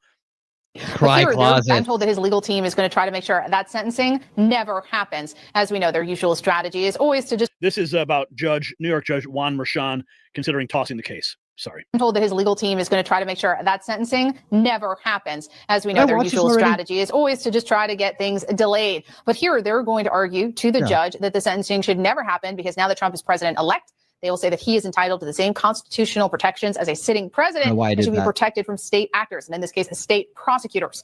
Now, the judge overseeing that case, Judge Juan Merchan, he's given himself a deadline of November 12th to decide if the conviction against Trump should be tossed. Based on the Supreme Court's recent ruling on immunity, if he tosses the conviction, there'll be no sentencing. But if that sentencing continues to go forward, this is the argument that the Trump team is going to make. I'm told that his legal... Oh, I love it. I love it. And here's RFK talking about his 2 days with Trump, talking about what's about to happen. Conventional people. A lot of people think that Trump is a conventional politician because the last time around he initially appointed a lot of very conventional people of lobbyists, etc. Yeah. People don't remember almost his entire cabinet was gone within 2 years. Yes. As he learned to govern, and he wants to do, he will do what he wants to do. And I spent 2 days with him recently. And he was saying things that were kind of shocking to me. You know, he was saying things like that, you know, the kind of change, the level of change that he wants to make in our government, I think is going to be unprecedented. And shocking to you in a good way? Yeah, in a good way. But just, you know, that it's so impolitic. He's an impolitic guy. And I think you know, he's a guy that does what he wants to do. Well, can I give you an example? He wants a revolution, and I think he's going to get one. Oh, yeah. There we go. He's walking back into D.C. Loving and it. he is wielding the Let's go. sword of truth. Here's Kash Patel announcing that massive declassification will occur in Trump's administration from the Epstein to the Diddy list. It's all going to be made public. Listen to this. This is with Benny Johnson. Then when we go back to DOJ and FBI, we still don't have all the list, all the FISAs, all of the stuff they did to 275,000 Americans illegally in 1 year. Put that out there. I'm not saying put in the recipe on how to do it. We can keep the hood on the engine, but we can show the American people how they violated our rights. And to me, what you said is the most important: restoring trust in our agencies and departments. That the way to do that is not to get a piñata and just punch them mercilessly and hoping for some bubble gum to pop out. The way to do that is to literally give the American people the truth. And that's what they feared about Donald Trump. He's going to come in there and maybe give him the Epstein list and maybe give him the P. Diddy list. You know, he's going to come up there and maybe do all these things, and they are terrified. Yep, and we're big boys and girls. We can handle the truth.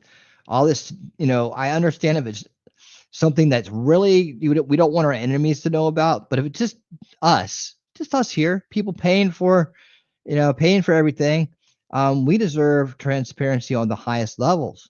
And all this secrecy and keeping things secret and all of who you're protecting, it's suspicious. It builds distrust in our government. We're trying to build a government with integrity that can be trusted. And part of that is having transparency. So Kash Patel, no doubt, will be an important figure in the Trump administration. He's an awesome dude. If you don't know who this guy is, he's basically Trump's lawyer, top dog. He's been around a long time. He deserves his chance to shine. And if he gets that chance, he certainly will. Kash Patel, y'all. Yeah, I believe that's part of the reason why Jimmy Kimmel was crying last night on his program. But also, I believe that this is something that the American public desperately want. And most importantly, this is how you restore honor and how you restore trust. Now, many may not know, some will, that you are personally responsible for the research on the Russiagate collusion. Everything we know about Russiagate, and we know maybe this is what he did last time. Yeah, Kash Patel was behind this right here, behind getting out the truth about the Russia collusion bullshit. Less than half of what really happened with Russiagate. Kash Patel is the one who found it out with Devin Nunes. So, Kash, you have an excellent pedigree in rooting out the truth. Will we get the full Diddy list? Will we get Epstein? Will we get JFK? Will we get the rest of what happened with Russia collusion?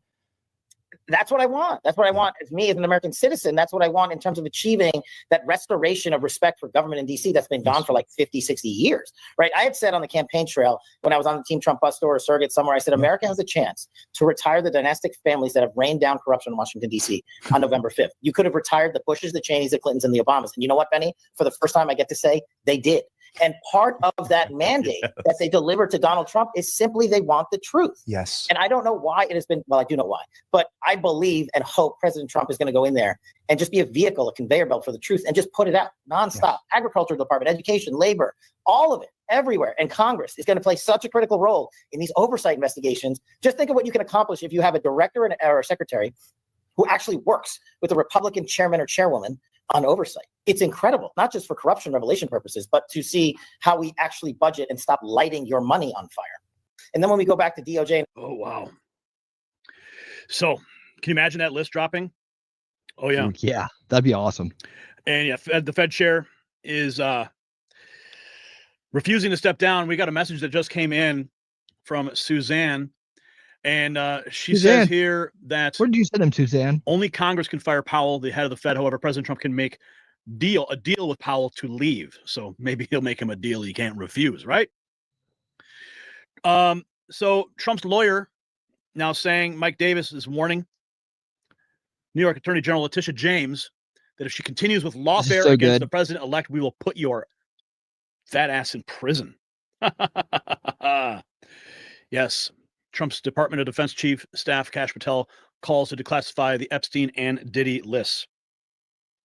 Here is a depressed Letitia James declaring she is the guardian of the law tells New Yorkers not to be scared about Donald Trump. Yeah, listen to the fear in her She voice. should be scared. Listen to the fear. So here we are. We've studied their platforms. Ooh. We've identified certain possibilities, fact patterns. We've created contingency plans. So no matter what the next administration throws at us, we're ready. Oh, yeah? We're ready to respond to their attacks. We're ready to respond to any attempts to cut or eliminate any funding to the great state of New York, as the governor outlined. So despite what has happened on the national stage, we will continue to stand tall in the face of injustice, revenge, or retribution. We will continue to protect our most vulnerable and marginalized amongst us. That's right. Because it is my sworn duty and responsibility to lead that fight, working with the governor of this great state, Kathy Hochul. This is not the time to be fearful, New York, but faithful She said that, and steadfast. She said that and she swallowed. She's like, not time to be fearful.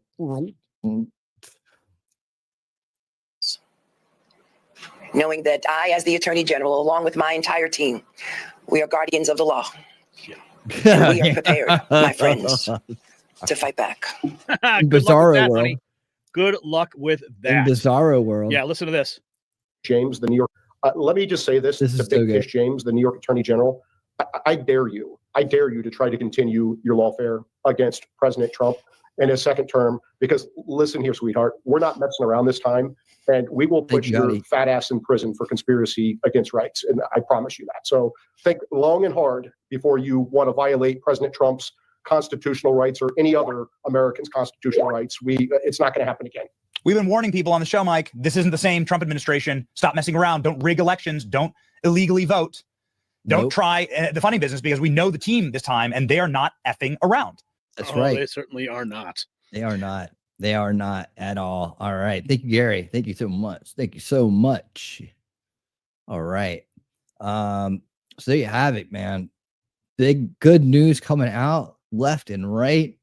I'm excited about it. I hope you guys are excited about it too. I want to jump over to some more good news. Like I said, we're going to be covering the Make America Healthy Again like a hawk.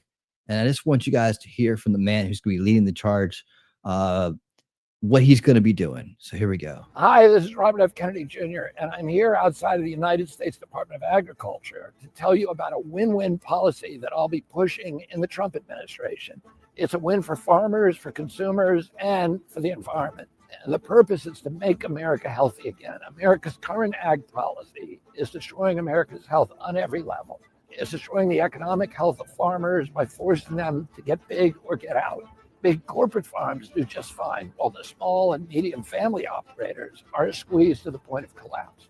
It also destroys the health of America's soil and water by tilting the playing field in favor of more chemicals, more herbicides, more insecticides, more concentrated monocrops and feedlots. And finally, it destroys the health of consumers. Not only do the chemicals pollute our bodies, the same way that they pollute the soil, but corporate interests have hijacked the USDA's dietary guidelines to make natural, unprocessed foods barely an afterthought. That's one reason why 70% of the American diet now consists of ultra-processed food. We're going to change that. We're going to give farmers an off-ramp from the current system that destroys their health, wrecks the soil, making farming great again, and destroys family farms. We're going to rewrite the regulations to give the smaller operators a break. We're going to encourage sustainable, regenerative farming that can build soil and replenish aquifers. We're going to ban the worst agricultural chemicals that are already prohibited in other countries. And we're going to remove conflicts of interest from the USDA dietary panels and commissions. I've seen some of what America's most innovative regenerative farmers are doing today. They can literally green deserts. They rebuild depleted soils. Wells that have been dry for 30 years start flowing again. They heal the land, and some of them make a very good living doing it. But unfortunately, many more have to fight the system in order to do what's right. It doesn't have to be this way. And when Donald Trump gets me inside the building I'm standing outside of right now, it won't be this way anymore. American agriculture will come roaring back, and so will American health. if you want this to happen as much as I do, please donate what you can to make America healthy again at ahanow.org. Thank you. Go. And God bless. God bless you. Man, what an awesome guy. What an awesome guy, man. We've been waiting for this hero for a long time. And I'm so happy that it's him. Super likable guy and motivated to the core to get the job done. So I also wanted to cover really quickly here at the tail end of good news, something about Carrie Lake. But let's go ahead and see what Dana has to say here. We try not to buy processed foods, but even if you cook from scratch, the ingredients are contaminated somewhere down the production line. We have no farms left here. Well, we're going to hopefully fix that. We need to do that. And, it may take generations, but at least our kids will be eating clean. At least their kids will be eating clean. We know that we'll put the work in today. We'll fight the fight. My whole motto from the time I've become a parent is like, I'm going to make sure that he has the cleanest, realest food that I can possibly find, even if I have to take the hit. And luckily I haven't really had to, do much of that.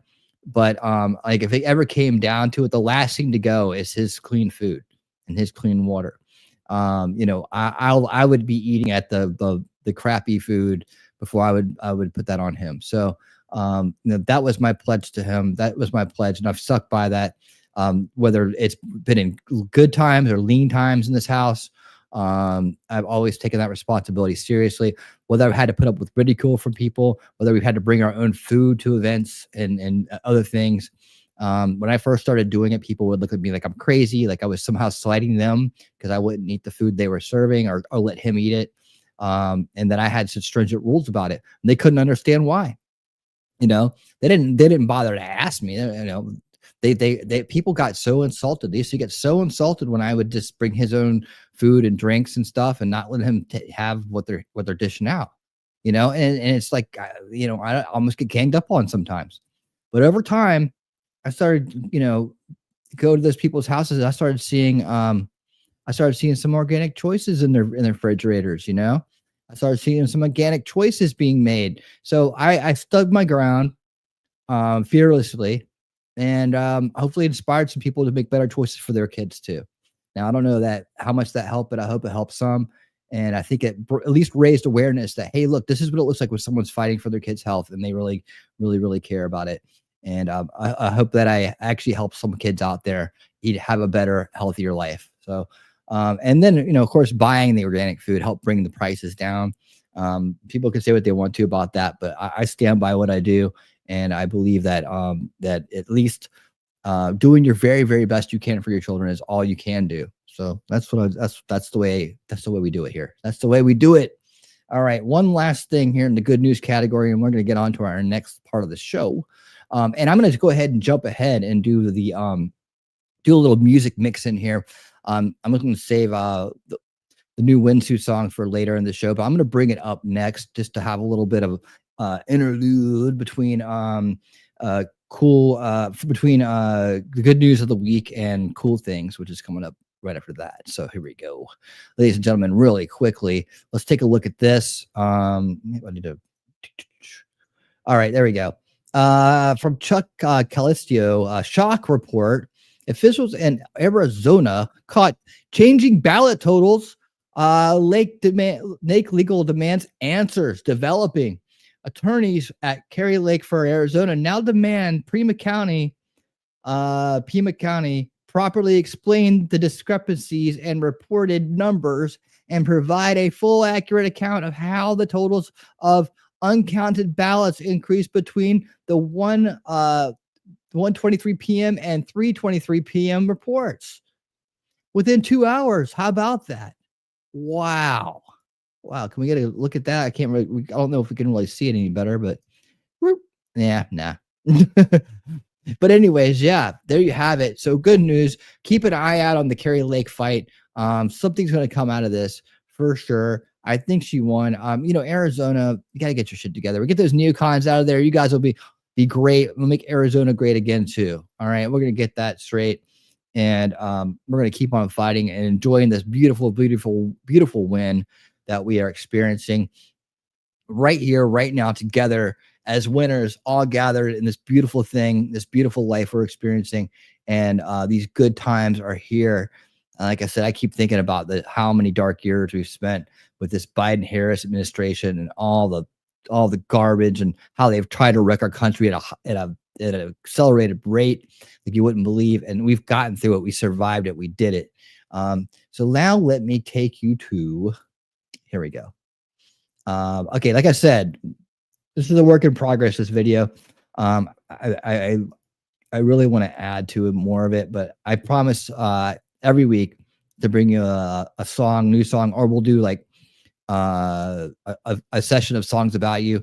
I have too much news and videos and things to share tonight, funny videos, cool things videos to share tonight to do a songs about you. And but if you guys are really interested, I will write songs about you. In fact, just to show you, I started this. I was the first person around here to start doing songs about you. And I as soon as it came out, I got on it very early. I think the week it came out, I was making songs. So I go all the way back almost a year ago now. I've been doing this. I did do I used to do a segment on this show called Songs About You. And this was the intro. Songs about you. Songs about you. These are songs just about you. You never know what you're gonna get in time for. Songs about you.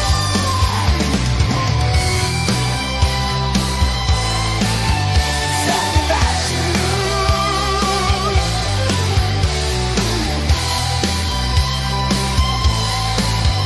Songs about you. These are songs just about you. That's right, songs about you. I went around, wrote songs about everybody back then. I still got all of them. One night we'll just whip it out. I know, I said it. We'll whip that all those old songs out. I wrote tons of songs about T-Rex and Rabbit and everybody who was hanging out at the time. A bunch of people. Mimsy. Oh God! Hey, by the way, we're looking out for Mimsy. We're all worried about her. We haven't seen her in a while.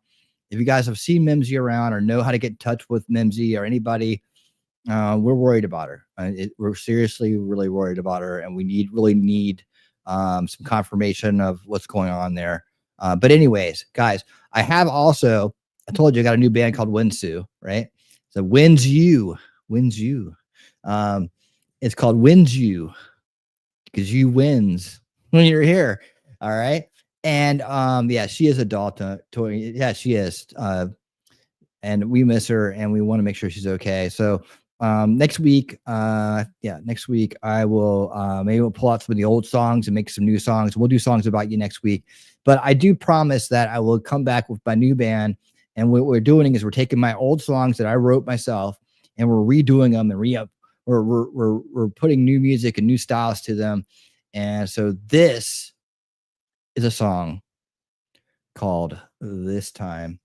And here is the video. Like I said, I really want to do more with this video. So what I'm going to try to do is take the songs, the new versions of my old songs and make videos for them and then try to do like one a week. All right.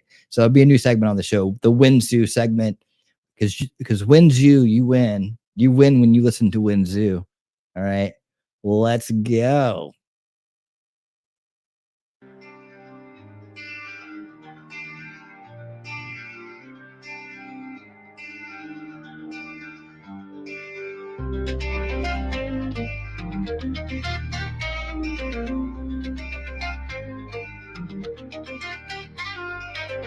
I tried to get some sleep last night, but my mind was working overtime. The things I said that you know I didn't mean, chasing my memories as if they were just a dream.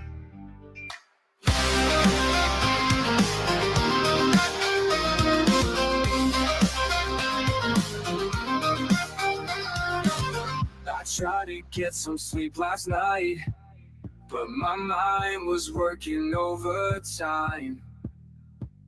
The things I said that you know I didn't mean, chasing my memories as if they were just a dream. Hold on, here we go again. Everything always works out in the end. Hold on, don't let go of the light. Everything's gonna be fine this time. This time.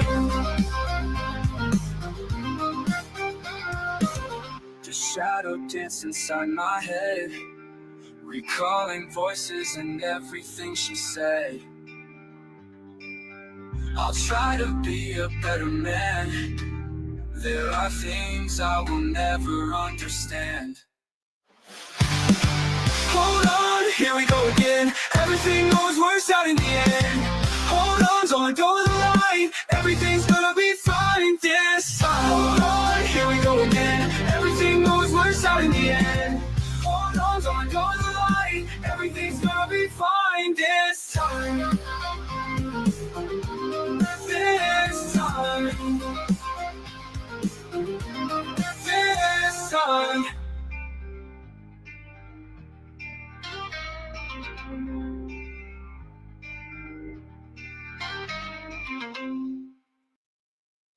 All right, Winsu, hope you guys enjoyed that.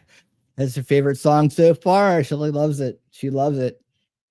Yeah, man, it takes me back. It takes me back. I love the new version, though. I love the new version. Yes, indeed. Yeah, those are. I tell you, the collection is growing. I'm finding my old songs. We're putting them together. And thanks, Zach. I appreciate it, man. I really do appreciate it. So I'll go back to some of the ones I've played and I'll make videos for them and I'll bring them back around. I still got plenty more to go. And I got a whole nother book of songs I can't find. Like there's this whole collection of songs I wrote. Like they're like I think they're really good. I never did get a chance to record them. I play them live. I played them like acoustic a few times, I think, but they were kind of like they were during some like really kind of like interesting times for me. And I really wish I could find those songs. I'm going to try to find them. I thought they were some of my best, like kind of like songs, for what they were about, you know? But I will continue to bring you guys, old songs made new again by Winsu. All right. Right now though, my friends, it's time for this. Change the way we feel. Blurry lines between what's real. Cool things, a thrill we chase. Time's a blur in this fast-paced race. I'm lost in a world of cool things, streaming through my endless dreams. Every frame, a piece of me, it shows. Cool things wherever I go. Like a little screams call out my name. Pixelated faces play the game. Cool things that are coming in time. I want every one of them to be mine.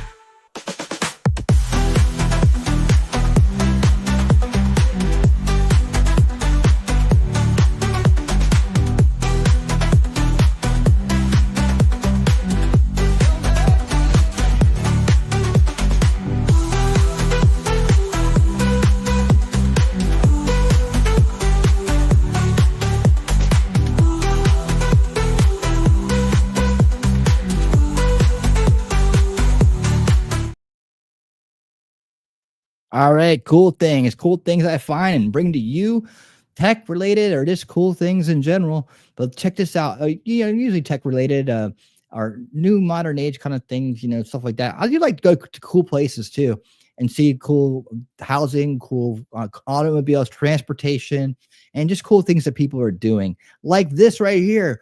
This is awesome. Thank you for finding this for me, Shelly. This is what the U.S. presidents would look like today. I thought this is really cool. What Check it out. U.S. presidents would look like today. George Washington. What he would look like today. John Adams.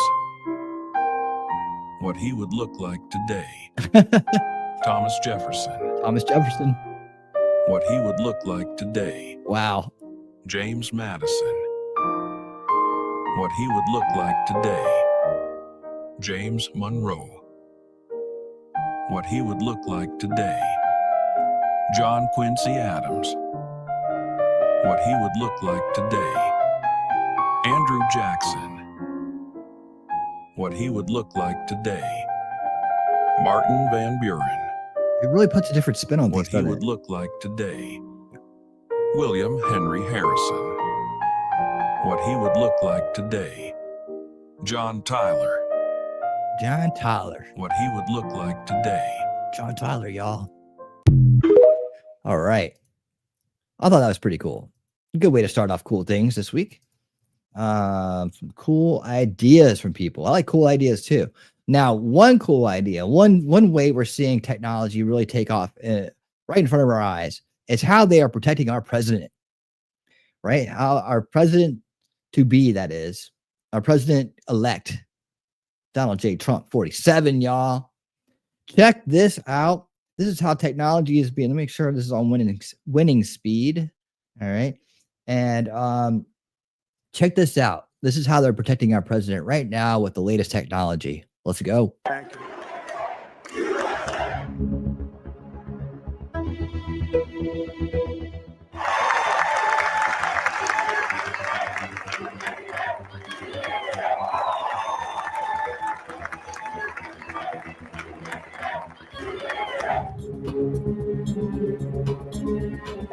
Impeach all presidential race. Thank you very much. Wow. Becomes the 45th president. He's set to become the 47th. There we go. Security is beefed up after victory. Look at that. Technology. Florida residents Mar-a-Lago fortified. Look at that. There's a robot dog. That's the robot dog right there. It's patrolling the grounds. Now, I don't understand why they can't just put wheels on this thing, but I guess it's cooler if it has legs. Is there a reason that it has to have legs and not wheels? I don't know. It looks good. It looks cool. I don't know. Yeah, there we go. I guess I can just turn down this music since we're not gonna talk. There we go. Cured a second term. Okay. Need more technology?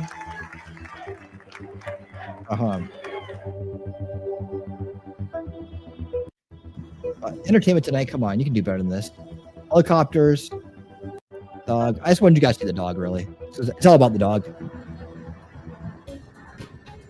I'm just going to take the sheriff down in like 1 second. Yeah. Goodbye. She's leaving. There she is, leaving for good. They got the boats going on. So, dude, he's in good hands. That's what we're talking about here. I don't know why they keep showing the same clips over and over again. But there you have it. I should have looked at that one a little bit better. The only thing I had was a clip of the dog anyway. So there you go. President's in good hands with RoboDog. Checking it out. Making sure it's on. Man, I tell you what. Man, did you guys remember seeing that Black Mirror episode, Metalhead? It's a kind of like a horror, right?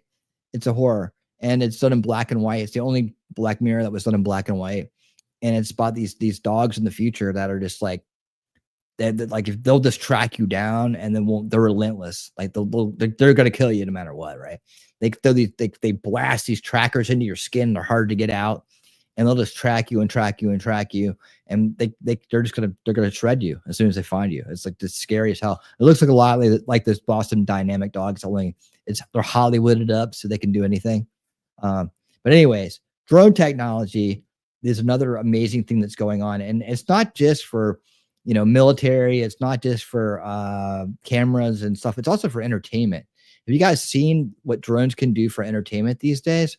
This is absolutely amazing. I'm going to get down in the corner here so it makes it even cooler. Check it out. 10,197 drones taken to the sky. 10,197 drones coordinated at the same time. Amazing stuff. The minds of human beings. The record attempt took place at Shenzhen Bay Park by a multi-Guinness World Record title holder Demode, a leading company in drone shows within China. Don't kill me with this stupid music. Yeah. Despite setting the record, we tried Look at that. See, they're charging stations, and they just pop out and go. with 7,578 drones. Modi decided to attempt the record again with even more drones. That's amazing. Every single drone in this attempt was controlled by one single computer. Yep. The aerial display and record attempt was made to celebrate the 75th National Day of People's Republic of China.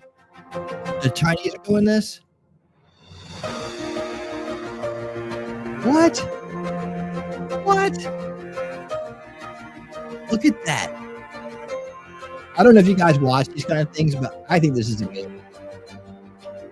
Look at that. Coordination.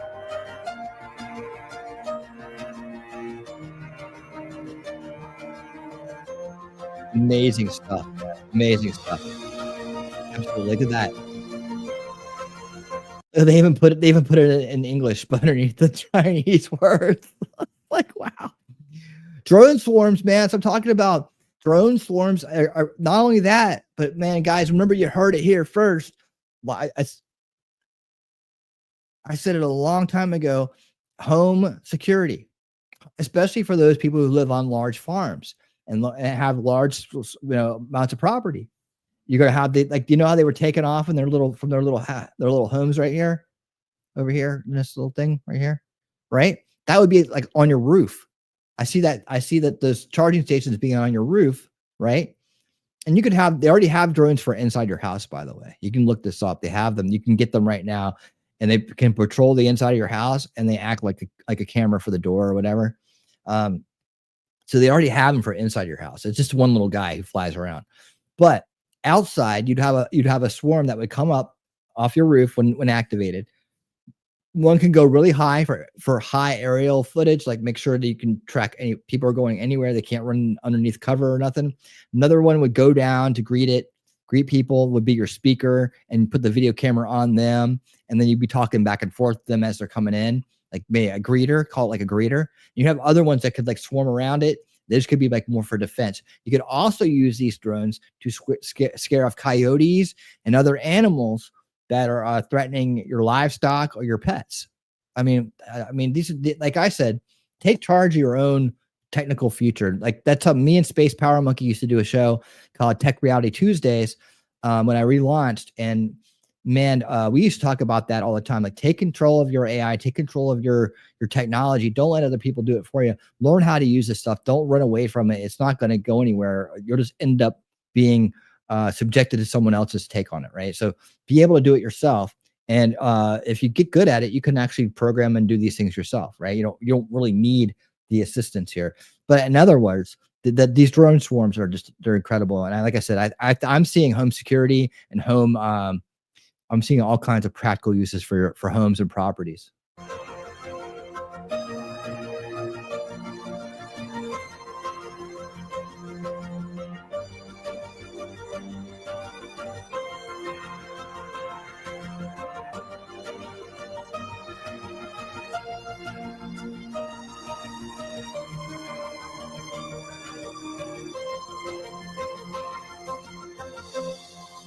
The most drones airborne simultaneously from a single computer is 10,197 and was achieved by Shenzhen Demode Intelligent Control Technology Co. Limited. And yeah, China's just they're killing it with the drone technology. They really are. They really are. I think that stuff's really cool. I think that stuff's really cool. So Boston Dynamics just released a video. People are hit and miss. Where am I going here next? Okay. Actually, let's move this up. Let's go to the shorter video here. Tesla's new RV. Whoa. You know this is going to be cool, right? It's going to be cool, and it probably goes like 1,000,000 miles an hour. John just said, Coyote, I guess he's listening. Coyote. Cool. Don, how you doing? We're waving hello to you out there. Thank you for listening. Ring cams detect a door-to-door salesman approaching the house. Drone swarms launched from the roof. Yeah, think about that. Protecting your mail from people trying to steal ballots out of your mailbox. You hear something go bad on the roof. You don't have to get up there with a ladder. You can, you can already kind of do that. What about when you can just use a prompt or you can use your voice command? Go look at the roof. right? And it knows by just saying, go look at the roof, to send the surveillance drone, the sky eye in the sky drone of your home, right, up there to look around and say, okay, look near the chimney, okay, go to the west end of the house, right? Okay, so look down near the gutters, and like it can make assessments going, your gutters need to be cleaned, right? Well, you know that anyways, didn't you? But I mean, hey, what about drones that can clean your gutters? That's pretty cool. There's a lot of cool stuff in the future, man. I'm just not. I understand some people have apprehension about it, but I'm just excited for it. I think there'll be some really cool things coming out that will make our lives better. We need to be prosperous so we can afford it. Welcome to the future of travel. That's the 2025 Tesla Cyber Home motorhome is here to revolutionize the way we hit the road. Imagine a sleek, futuristic design combined with Tesla's cutting-edge technology, creating a motorhome that's not just a vehicle. It looks like a smaller motorhome. Like, I mean, I guess you could go on tour in this thing. A lifestyle. The Cyber Home is built on the robust Tesla semi-platform, ensuring durability and performance like never before. Outpost. Whether you're a weekend warrior or a full-time traveler, the Cyber Home promises an unparalleled experience, power, and performance. Under the hood, the Cyber Home boasts a powerful electric drivetrain, delivering instant torque and a smooth, quiet ride. Yeah, I mean, I like the hybrid versions of these things. I guess they don't really have them just because you could travel further on them. You don't have to go to charging stations and all that stuff. I mean, I think hybrid makes more sense, but I don't know. With a range of over 500 miles on a single charge, thanks to its massive 900 kilowatt-hour battery pack. I agree, Outpost. It looks more like a van. You can explore further without worrying about frequent stops. And let's not forget the integrated solar panels that provide additional power, making it perfect for off-grid adventures. Plus, with Tesla's advanced autopilot features, long drives become a breeze, allowing you to relax and enjoy the journey. Does any of you old schoolers out there feel good about turning your back to the road and just chilling while you're being driven? I even if I knew all this shit, had all this, could do all these things, I still don't know that I could sit there comfortably and without being nervous, like without my hands on the wheel. Could anybody? How do you guys feel about driverless cars? I mean, let's talk about the chat, and if you're rewatching, put some comments in there for me. I'll answer them. But nope. Right? I know I gotta have control of that wheel, man. Hybrids do make more sense until they improve battery technology. Yeah, I was just wondering when you said solar panels on the roof, it can charge while you're actually driving. That would make sense. I mean, I don't know why they hadn't thought of that, but I'm not sure if that's a thing or not. Yeah. Look, everybody saying hi. Let's see. Did you check in? Or just talking from the other room? That's cool. All right. All right. So yeah, I don't know that I could turn my back on the road, man. I mean, got this nice screen and all. I mean, okay, so it's like this, right? You're driving down the road, and then somebody else on the other side of the road does some crazy shit, right? And then all of a sudden you got a semi truck heading right towards you. You would never see it coming. Like, what's that? Imagine you just got a feeling. You turned around, and all of a sudden there's a semi right, like literally under windshield. Interior. Step inside, and you'll be greeted by a luxurious, modern interior that feels more like a high-end apartment than a motorhome. It'll take me years. The spacious living area features premium materials, smart home integration, and panoramic windows that. But the rest of it's cool, right? You get the rest of it's cool. It's like, I like motorhomes. I like vans like this. I like things. I like those things. I like tour buses. Of course, I like tour buses, but you get the shower in the back. It's nice. You can cook something to eat. You got the fridge. Got a little table. I've taken many trips inside RVs with someone driving. Bring the outside in. The kitchen is equipped with state-of-the-art appliances, and the bedroom offers a comfortable retreat with a queen-sized bed and ample storage. Every detail is designed with comfort and convenience in mind, making the cyber home a true home away from home. Down on you with an evil grin. Price. Now, let's talk about the price. The 2025 Tesla Cyber Home starts at $150,000, a competitive price for a vehicle that offers so much innovation and luxury too. The average motorhomes are kind of like, what are they, like $85,000 or something? Might seem steep. Consider the long-term savings on fuel and maintenance, not to mention the priceless experiences and memories you'll create on the road. Yeah, you can't beat those priceless experiences and memories. Remember that time, that memory of the time that the big truck was bearing down on us and I grabbed the wheel at the last second and flipped the freaking. Oh, man. Yeah, so that's pretty cool. I mean, I just try to find cool things to look at. That's what cool things is about. Let's see. Where are we at on? Yeah, we're good. We're good. We're cruising, guys. Cruising. All right. So, of course, we can't go a week without looking at what kind of robotics are coming out.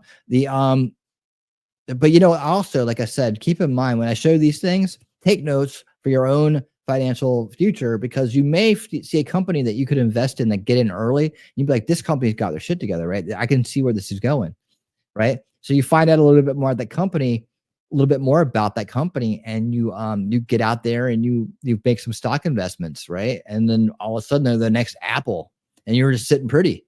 That's another reason why I like to look at these things and get ideas about where to make investments at, because if this is coming, it's coming, right? Then you can see, well, this is going to be practical. This is just a proof of concept. This looks like it could actually take off. These people are doing some amazing things at affordable prices. You can just get an idea. It could help you out.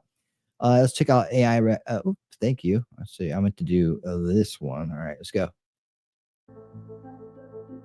So Boston Dynamics now. So let's talk about it. By now, most of us know Atlas, the humanoid robot from Boston Dynamics that's already famous for doing crazy physical stuff. Remember the viral videos of it doing push-ups? Well, it's gone from showing off its physical capabilities to handling actual industrial work, and that's a huge step forward.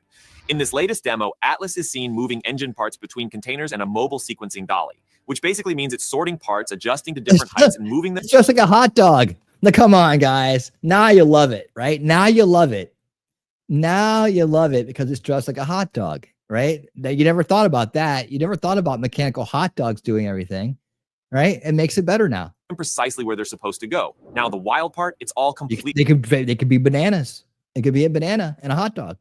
That could be anything that looks, that would work. And you could dress a robot up as your favorite character. Completely autonomous. No human stepping in to tell it what to do next. Boston Dynamics really stepped up the game with Atlas's sensor technology. The robot uses a mix of vision, force, and proprioceptive sensors. That's how it feels its body's position to adapt and react instantly. So, say a part it's handling is a bit out of place. Instead of fumbling around, Atlas will adjust its grip or position, making real-time decisions to get the task done right. There's even a part in the video where Atlas meets a little resistance trying to slide a part into place. The robot literally stops, recalibrates, and then tries again. And we're talking about this happening all in a split second, which is just mind-blowing. Now let's talk hardware. This latest version of Atlas is all electric, no hydraulics like in the older models. That makes it lighter, quieter, and gives it a greater range of motion, which is super important when it's working in a complex environment. And thanks to advanced actuators, think of them like robotic muscles. It moves smoothly and quickly. Imagine the speed and precision it brings to a fast-paced factory floor. Right. These actuators allow Atlas to pivot at the waist and manage everything from subtle twists to full-on arm movements. It's all about making the robot efficient for those repetitive, time-sensitive tasks where every second counts. And it makes perfect sense that Boston Dynamics is steering Siren Atlas Head. toward automotive And there's some kind of like a horror creature called Siren Head. Applications, especially with Hyundai now owning the company and pushing automation in car manufacturing. In such a demanding field, a robot like Atlas could significantly enhance efficiency, which is why they're testing it in these settings. Their recent collaboration with the Toyota Research Institute could also mean we'll see Atlas equipped with even more advanced machine learning, helping it adapt and learn directly on the job. In terms of design, the video shows Atlas's point of view with a slightly fisheye field of vision, where objects it handles are highlighted. This lets Atlas easily identify items, making sure it's picking up the right parts and putting them in the right places. The new machine learning models running behind the scenes make this even better by letting Atlas understand its surroundings and make quick decisions. Being trained up as we speak. Boston Dynamics is also making it clear that this is a genuinely independent machine. We're not talking about a robot with pre-scripted moves. The video has Boston Dynamics. This is the same company that makes the dog, right? The dog that's patrolling and keeping our president safe right now. Fully autonomous watermark on it to make sure we get the point. No remote control, no teleoperation, just Atlas, its sensors, and its programming figuring things out on its own. And this autonomy is what really sets Atlas apart from other robots. In fact, this level of independence is something you don't see often in robots today, especially those designed for industrial use. To give you some perspective, think of Tesla. You see how many different ones they're showing? You see what I'm talking about? Tesla's Optimus robots. They made headlines when they served drinks and mingled with guests at Tesla's Cybercab event. But here's the thing. Most of their moves were actually controlled by humans remotely. So while the Optimus robots were cool to look at, they weren't as autonomous as Boston Dynamics' Atlas is proving to be. Social media has been buzzing about Atlas, with people calling it creepy, but undeniably impressive. I mean, there's a part where it stands up by planting its feet behind its head, reorienting itself, and inverting its spinal column. Yeah, that's a bit of a what just happened moment. But all of this just shows how versatile and advanced Atlas is becoming. Sure, there's a little bit of a science fiction comes to life vibe to it, but this technology could change the way we think about labor and productivity in ways we're just starting to understand. In my view, what's next for Boston Dynamics and Atlas looks like a focused push to perfect Atlas for real-world factory applications, especially in the automotive sector. And while they're keeping it mostly in the factory setting for now, who knows where this tech could go in the future. All right, now. All right, let's say the next part of that, AI in China for another segment here. Because, they're doing this more robotics. Like, so, mix it up a little bit here. Mix it up a little bit. Cool stuff, though. Cool stuff. And again, things to look at. That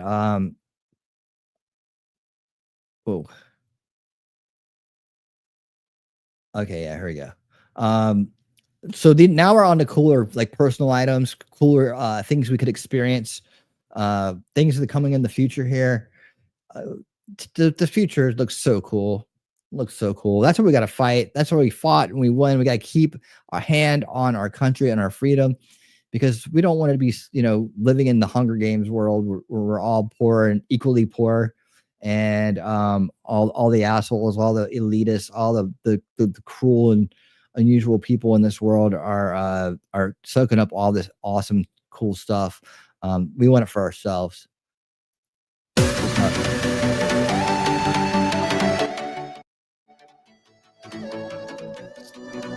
Look at that, like foldable mat. Look at that. Some cool stuff here, man.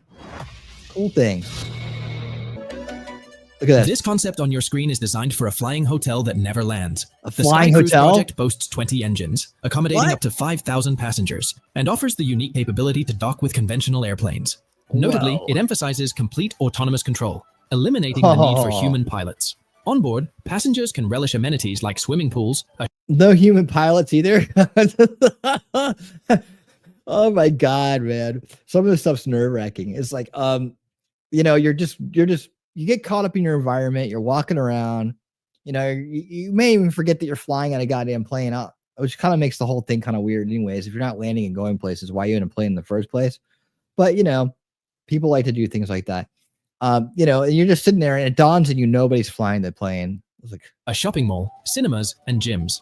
Despite these features, online skeptics expressed doubt, suggesting that the vessel's ability to take off hinges on the principles of physics and aerodynamics. Right? One commenter remarked that if these fundamental principles were disregarded, the vessel might theoretically achieve liftoff. Oh, look, you stand right there. How romantic and scary. The horrifying view. Look at that. Why would you put a model of another? Is this a getaway plane? What is this? Like, what is going on here? Yeah, like we see the way the planes used to be. We put a nice little model. It's like a hood ornament. The old planes are now hood ornaments. That's what it was. A space elevator would be cool. Yeah, that'd be cool. That'd be cool. It'll get a little sketchy once you get up there. And like, man, please don't tip over. Exploring Italy a little more, we can pay a visit to the Lazzarini Design Studio. Here we explore the innovative Pearl Suites, or the unique floating apartment blocks ideal for resorts. These units offer a comfortable stay with a compact design. The standard version, covering 237 square feet, features a terrace, bathroom, toilet, and a versatile studio bedroom. The roof, partly made of photochromic glass, easily folds down, allowing photochromic glass, y'all, you to enjoy sunbathing during favorable weather. For convenience, a small electric motor facilitates easy maneuvering, created by the minds behind UFO. Now for humans, the project adds a touch of humor, as seen in jokes shared on YouTube. Elevate your resort experience with these floating Pearl Suites, providing both functionality and entertainment. You guys think of Pearl Suites, huh? Anybody up for a Pearl Suite vacation? Everything's round. Everything's round. Unleash your humans. A team of Japanese specialists offers the world's first full-size drone with 2 arms. The drone, weighing 44 pounds, has a carrying capacity of 22 pounds. With a top speed of 37 miles per hour, it can swiftly deliver a life ring to look like handcuffs, guys. a person in distress. Operating for 30 minutes on a single charge, Air gate down. The drone is weather resistant and can ascend to an altitude of 3.1 miles. It's changeable. Well, that's pretty cool, man. You could actually save someone's life with that. They're way out there. You can get them something quick.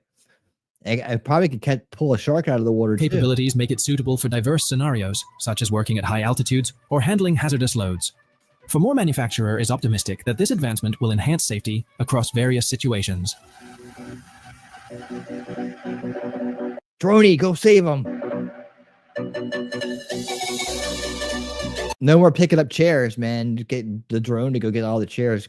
Go take all the chairs off the deck. Hurricane's coming. Oh my God, Lex nailed it. He nailed it.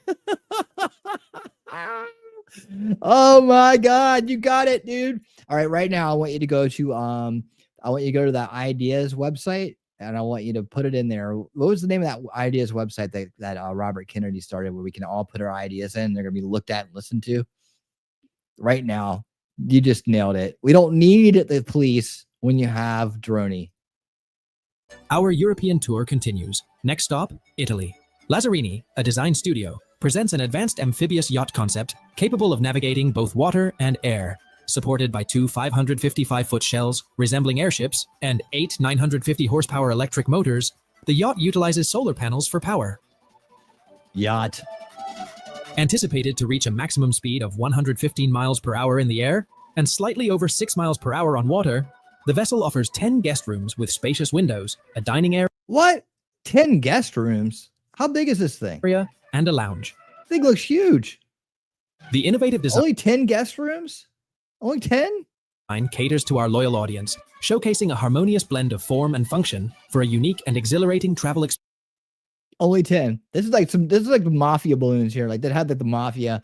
We're going up with the balloons. Yeah. They walk you out to the deck here and be like, you know what? You haven't been paying on time. You got loose lips. Take a skydive for me. It's like,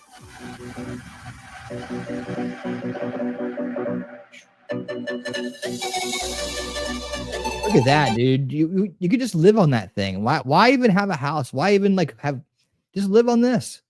I'll just go fly wherever I want to. And Microsoft showcased a concept for the workplace of the future. The WorkPod, honored with the Red Dot Design Award, stands out for its efficiency in large offices. It offers a unique approach to office spaces, replacing traditional partitions with side sections featuring speakers. This right here. Give me a break, man. No one wants to go to the office anymore. Just send it to my damn house. The removable back part adds flexibility, and the pod adjusts to the employee's position, optimizing convenience. This adaptability is made possible by a patented system of sensors and cameras. Notably, the pod integrates a Have you been in the pod at least 8 hours today? Touch-sensitive screen, enhancing user interaction. The innovative design, recognized by the prestigious award committee, highlights its potential to revolutionize office environments by promoting efficient and flexible workspaces. Yeah, no one's buying that.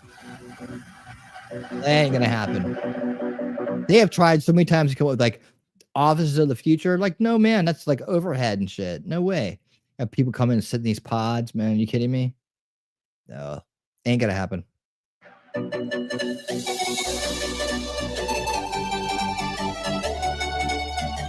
The folks behind this power source think your home is precious and deserves safeguarding. Nowadays, mass power outages are increasingly common.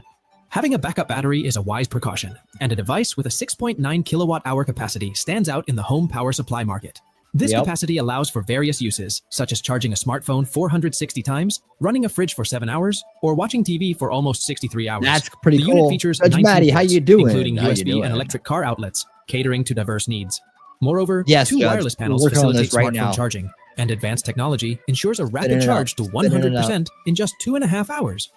This versatile and efficient device is a valuable solution in the face of rising power outage incidents. Dude, let's go.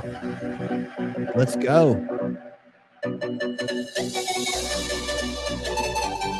Where we at? Dude, power. Next up is a vehicle that looks like it came from the set of Oh my Transformers. goodness.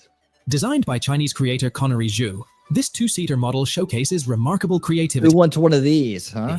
Each wheel operates independently, featuring autonomous movement and individual suspension. What's that Notably, for? there's a dedicated space between the rear wheels for a spare. The front lights are intriguing. They rotate, revealing an additional set if required. Does this seem like overkill? I don't know. Powered by an electric engine, the design amalgamates elements reminiscent of the Batmobile, Dakar rally cars, and various game vehicles. What does it do? I mean, besides just be a car. Do you anticipate future SUVs adopting this futuristic style? Or do you foresee more diverse and captivating design alternatives?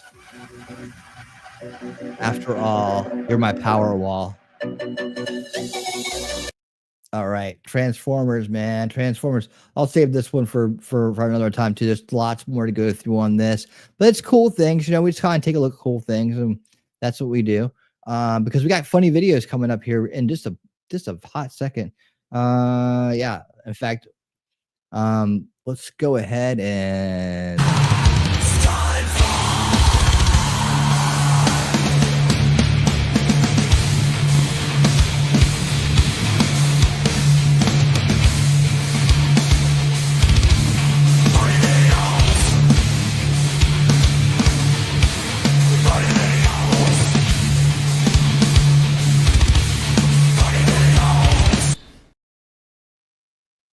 Time for funny videos, in case you haven't heard. Let's bring out number one.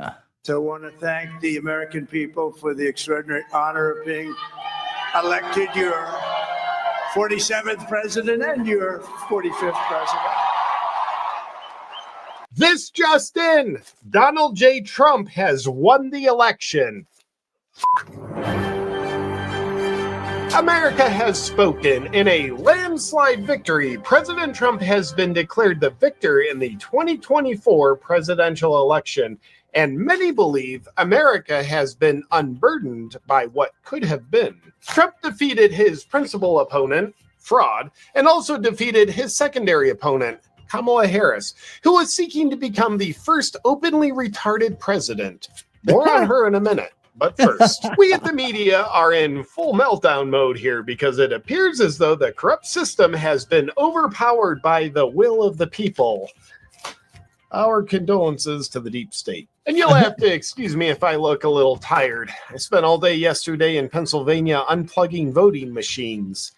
Yeah, Trump still somehow won the damn state. Trump's victory is perhaps the greatest comeback story of all time. After being deplatformed from all social media platforms in January 2021, he was raided by the FBI, arrested, indicted, charged, convicted of felonies, and shot. Yet, he came out the victor. So what does Trump's victory mean for America? Well, unfortunately, it means the border will become a border again, inflation will reduce, the economy will improve, crime will reduce, and the globalist agenda will get pissed on. It also means that the Ukraine war will be ending, and some of the American tax dollars will start going to America. Weird. Sorry for the little wrinkle in your plans, BlackRock.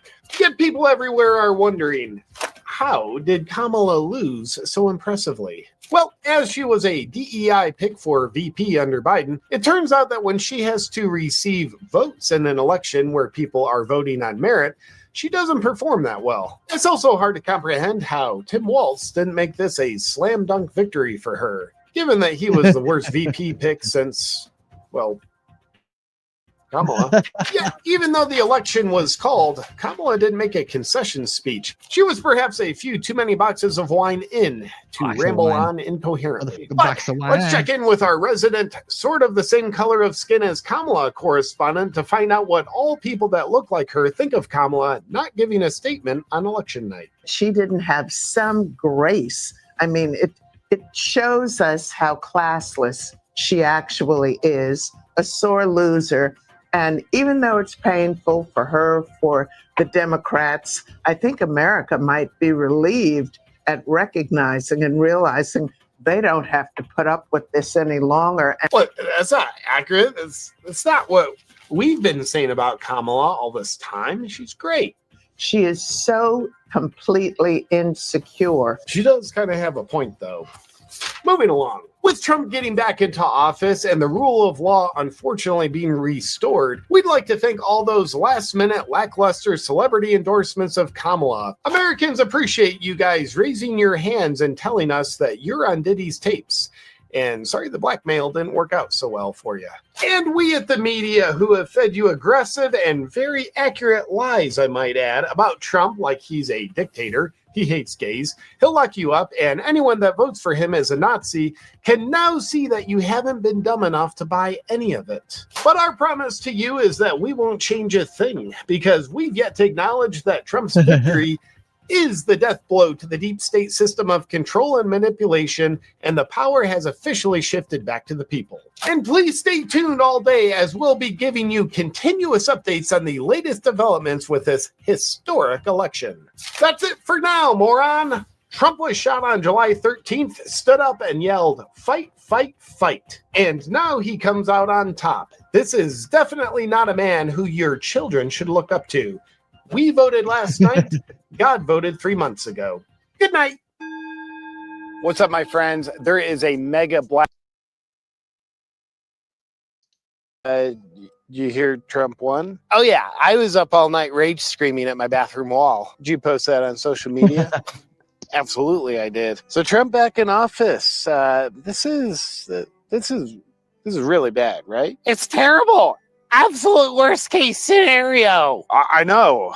I just wonder why I feel relieved today. What do you mean? I just have this weird feeling, like I feel better. Like I just feel better. Like look good, but better. I don't know. What do you think that is? That's probably trauma, right? That's probably it. Trump's making you feel that way. I hate feeling better. It's all because of Trump. I'm so sorry this is happening to you. He's such a dictator. Oh, yeah, he is. And when do you think he's gonna start that? What? The tyranny of dictatorship. Like, when do you think we'll notice? Oh, it's already started. In the whole 4 years he was already in office, he was a dictator. So it's here. Yeah, I guess it's pretty awful. And the stock market's way up, Bitcoin's way up. Well, like him being a dictator, it's not as bad as I thought it'd be. Oh, but Hitler, am I right? Yeah, I've been pretty committed to thinking we're right about that. Every single one of his Nazi supporters must be so happy with themselves today. Yeah, especially his Jewish supporters. But I've been wondering, do you think all of his supporters are actual Nazis? Yeah, like, how wouldn't they be? I don't know. That'd just be like over half of Americans being Nazis. That's a lot. It's Trump, so sounds about right. Does it? I mean, that'd be over 150 million Nazis in America today. At its peak in Germany, there were only 8 million Nazis. Mm-hmm. That means there's 18 times more Nazis in America today than there were in Germany in 1945. And if that's true, do you think some like really bad stuff would be happening by now? Well, it hasn't happened yet, which means the only other possibility is that Trump's about to make it happen. Hey, what do you think Kamala's doing right now? You know, it's weird. I haven't even thought about her once since the election's been called. It's like I don't feel any actual care about her. Well, that couldn't be. Like, you're a support. How long have you been a Kamala supporter? Since late July. And before that? And now? But have you thought about her today?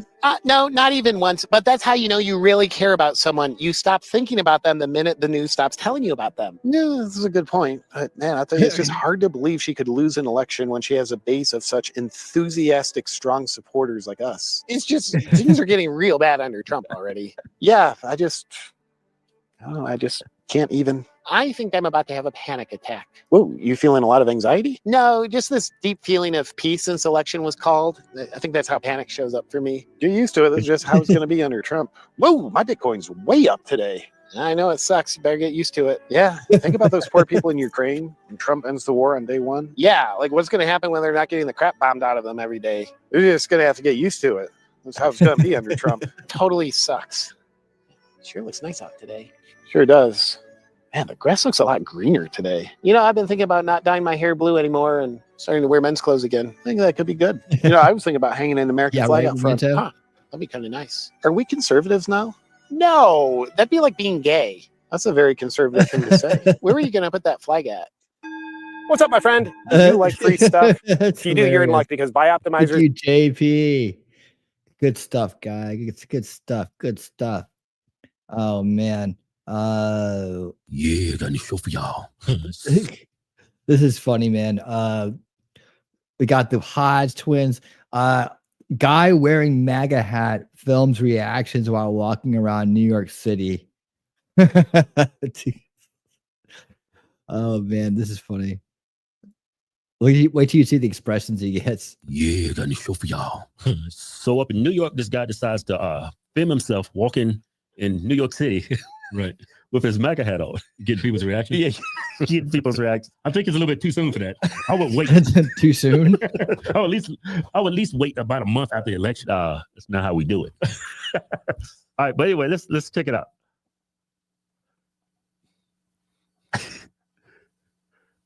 I think it's mainly the women. Yeah, it's mainly women. Yeah.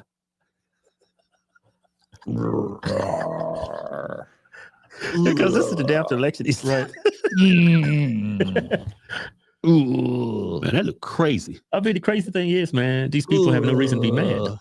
Yeah, they're mad because of the lies. The lies has been told. Yeah, I get that, but I mean, they think the world's going to end because he's president. I get it. But it's like, how do you get that? The world's going to end because Trump's the president? Because that's what the mainstream media, like CNN, MSNBC, that's what they've been telling people for like the last 10 years practically. Right. So that's why you get that reaction in New York, and that's a very progressive area. I don't get it, man. I see people wearing Kamala shirts. I don't get pissed like that. Like I was coming home from California, and we stopped at this very popular candy store on the way back to Vegas. Yeah, I know you're talking about. It's called and Kamala Harris had her she had like 4 buses out there going to a rally, and everybody, it was like half the store was Kamala supporters. They had the shirt on. Oh, really? Yeah, I didn't care. Yeah. So what? You didn't? If there's a camera, you wouldn't have been looking at it. I'm just like poor mind control victims. You probably be like, because a lot of times you don't realize what your reactions are. Yeah, but I mean, I thought it was funny. I didn't get mad. I was like, why does these people support her? And I went and got my pizza and my soda, and I left. And they was out there. We're not going back. We're not going back. I was like, I should have took video of that. They were right. I wasn't triggered. Yeah, if you was triggered, yeah. I don't know. Maybe I'm just a better person. Go back to Kamala Harris. I never get upset with people wearing. Well, we got upset when Biden won the last election. Yeah, but my spirits were down. Yeah, but it wasn't the end of the world. These people act like it's a life or death situation where they're losing their rights. What rights are these people gonna lose? That's what they say. They're gonna lose their rights. They can't exist anymore. That's what they say. Yep, you lose the rights. Man, I like to know what rights you're gonna lose. Not going back. Well, the LGBTQ.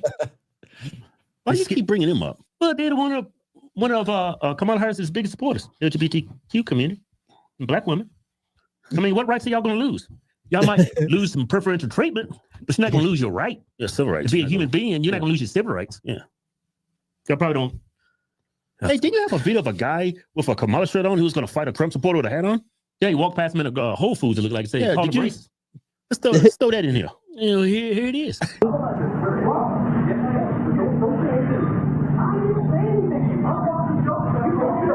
Not going back.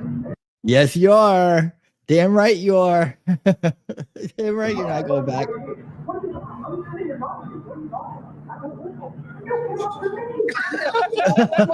He has his shirt on, but he ain't allowed to have his shirt on. Yeah, he's not allowed to have his shirt on, but he's allowed to have his shirt on.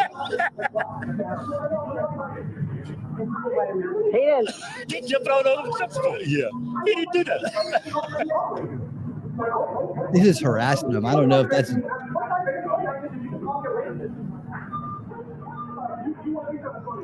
Oh, wow.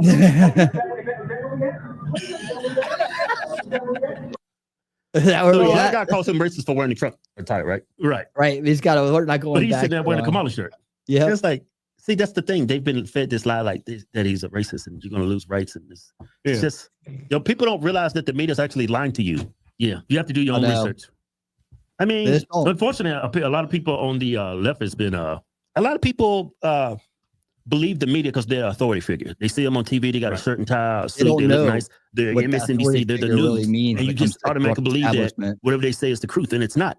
Yeah, when you listen to the news, whether you listen to Fox, MSNBC, CNN, they're an extension of who they represent. Like Fox represents Republican for the most part. CNN represents people on the left. So they go say CNN, MSNBC, and other people that swing left, their whole goal is to make the right look as bad as possible. And vice versa, the right, Fox News is to make the left look as bad as possible, which is very easy. Cause policies and stuff. Yeah. It's just simple. Yeah. Yeah. It's like taking convicted felons. People who broke our law is in jail, and we're supposed to provide them surgeries for sex cases. It's just stupid. Yeah. It's like the media's got everybody fighting amongst each other over absolutely nothing. What the left did they, Kim? Thank you, Ozzy66, for following on Rumble. I think it's Ozzy. Y'all know I'm a Trump supporter. So thanks for following on Rumble. If you have a problem with that, you can go kick rocks. But you know what? There's a lot of people. They've made it known that they voted for Trump, and they're losing friends, family members. People blocking them. This is the thing about Democrats. You see what I'm saying? Yeah. You don't see anybody on the right doing that. Yeah, I'm sure it happens, but not on the level of the Democrats. But this is the thing: Democrat voters, their allegiance for the Democrat Party, they put that above their religion, above their friends. It's their religion for sure. Levy says the best Kamala was Kamala, the Ugandan giant, whose actual name was Harris.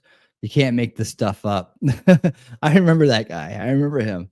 You just make sure you don't get caught by those cameras or ring alters Maddie. Yeah, just be careful when you're out there. Let them. It's actually more of a sign of a disgrace now.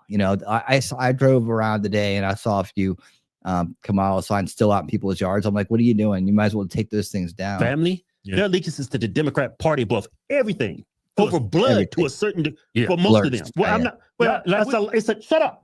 It's enough of them to make it seem like it's all of them. Yeah, don't tell me shut up again. Right. Hey, shut up. It's all optics. I got people on games.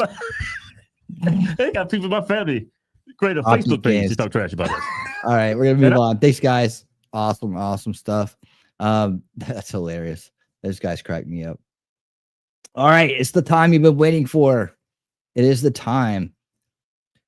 Okay, let me get this straight up. I'll do a little bit. All right, so back to our favorite. So here we go. Back to our favorite compilation provider, Mark Dice, for election meltdowns going supernova. These are feminist solutions are getting more and more bizarre. Ladies and gentlemen, check it out. We could do compilation clips of the liberal lunatic meltdowns, particularly the feminists on TikTok, every day for the next 4 years. But we'll just celebrate a few more through the weekend, and then we'll maybe move on to a little more serious news. But here are some of the more unhinged of the bunch. Very smart. Break your own TV. Break your TV. Really? Yes. Yeah. That TV and that. Do it. I'll buy So, now that the orange turd has won, we should now rename America Hell, because it is going to be hell on Earth once they strip everyone's rights away that is no straight white cis man. So buckle up. Hope you freaking Republicans are happy. We are. And the first thing we're going to do is stop saying cis. Nobody's allowed to say cis anymore. If you say cis, it's just you're calling yourself out as a mind control victim, right? That is not a real word. It does not exist. And it's time that we regain control of our language again and not let fake terms be used in official or any kind of official way. So that, if some weirdo like this guy wants to say cis, then, that's his right. But none of that shit on media, none of that shit in any kind of official capacity. It's not a real word. It needs to stop. I'm out of here. Hi, guys. This video has been done a few times for me because I'm struggling myself, and I know there's others that are struggling as well as of the election results currently. Why, yes, every vote still needs to be recounted and everything else. Nothing is officially, but it is official. Denial, but not I just denial. want to you can say let cis you for your all sister. know that That's good. if you need to talk, I will be available to talk. If you want to talk to other family members or anything, have a bottle of wine, an entire bottle of wine. It's okay. Yes, drink it all. Having Drink ice it cream. all. If you saw yesterday's video about the feminist meltdowns, there was a woman who thinks Look at the that press there's a new lips. trend on TikTok where the feminist women are going to start wearing blue bracelets to differentiate themselves from normal women. And Oh, they this are. one probably hasn't heard about that yet. So instead, be able to identify normal people, she wants us to just wear our MAGA hats wherever we go. I say we pass a law that requires anyone who voted for that orange piece of shit to wear their Trump hat 24/7. Anything else? Because conservatives are dangerous. Ooh, no, what would yes. be dangerous is actually wearing dangerous. that outside in most areas of the country, or many of them, especially now. So I'm liking what I'm hearing about the blue friendship bracelet movement, but I personally want something more permanent, more serious. I'm wholeheartedly devoted to what I believe in, and that's love. So can we come up with a tattoo and placement of that tattoo to mark ourselves, to identify ourselves to other women and men who share our values? Put a dent in your forehead. Know that we are a safe person to be with. I will gladly get this agreed upon tattoo. I'd like to get it today, but I'm sure we can't agree that quickly. Do you think this woman like banged her head into a wall so hard that she gave herself black eyes? Like, do you think that that's what this is? Like when Trump lost, she just ramrodded her head into a stud in the wall. And well, just a generation ago, this has been a comedy skit on Mad TV or Saturday Night Live. I do too. In Living Color. This carbon-based life form the mark of the beast. Being 100% serious. Good morning. It is November 7th, Thursday, and got my lipstick on today, so I'm a little bit more together. We're putting this plan together. I cannot live in a country devoted for Trump. I cannot spend another 4 years under that man. Thank you. Bye. And so we have made the decision that we are leaving. Yes. Yes. We have we're putting a plan together. Our plan is to go back to Australia. By back, that is where obviously Tam, our daughter Jordan, was from. I'm working on immigration paperwork for spousal visa. I'll probably end up going over on a tourist visa initially because the All right, just save us the sob story and get out. This woman, however, may be the most delusional of them all. While she's not screaming and crying or hyperventilating or even wearing a nose ring, which seems to be the new signifier that these creatures wear to identify one another, she posted this rather lengthy video. I'm not going to show you the whole thing, detailing her plan for how women can survive the Trump administration. I'm sorry. Don't get pregnant right now. I'm sorry. It's your life. You do what you want. My advice to you for your safety is to not get pregnant right now. I am not going to get pregnant right now, even though I would love to have a family one day. That dream just went out the window forever. Unless I move to another country, I'm not having a baby in the United States. I won't do it. Thank you. Another thing that you may really disagree with, but I'm going to tell you anyway because I care about you and I want you to be safe. If you and your male partner voted differently this election, if he voted for that man, you need to leave him. You need to leave him. I'm sorry. She's telling people to get divorced.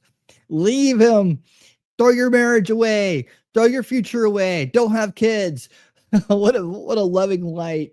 What a loving light in this world. I'm sorry. You need to leave. Yes, please do him a favor and get out of his life. Yeah, do him and a men, favor. what are you doing marrying liberal women anyway? Yesterday on The View, the old bags were bickering about the usual. And that show, by the way, is the most watched daytime talk show on television. And surprisingly, one of the panelists had the light bulb go off in her head. She's a rhino, and she knows that one of the reasons that people voted for Donald Trump is because of the border crisis. She tried to tell her fellow panelists, but they just still are too far deranged to understand. And finally, we talk a lot about these different demographics and these assumptions of where they're going to go. Latinos in Texas, a district that's 97% Latino, went 75 percentage points for Donald Trump. Why? Misogyny. It's on the border. It's the border misogyny. crisis is on their doorstep. And they were She just called all the Latinos that voted for Trump misogynist. begging people to care about it for years. We need to take some lessons. That's what that was. That's not racist, though. Knock, knock. Who's there? Oh my gosh, it's Whoopi. Whoopi had to shut her down because they can't allow the audience to actually hear about what really happened. This other angry black woman who is a teacher at a public school somewhere recorded a video of herself lecturing her students who are all black, telling them that because Donald Trump is now going to be the next president again, and a black woman didn't get the job, the DEI hire, that their lives are now ruined. Unfortunately, because of the color of your skin, you got to be 3 times as good. 3 times. Right? We don't have time for this anymore. I don't have time for interruptions. I don't have time for y'all to be unfocused because y'all need to get y'all educated. This matters. And I got to make sure that y'all are prepared to be 3 times as good. To step into any room and understand that you belong to be there. It's serious.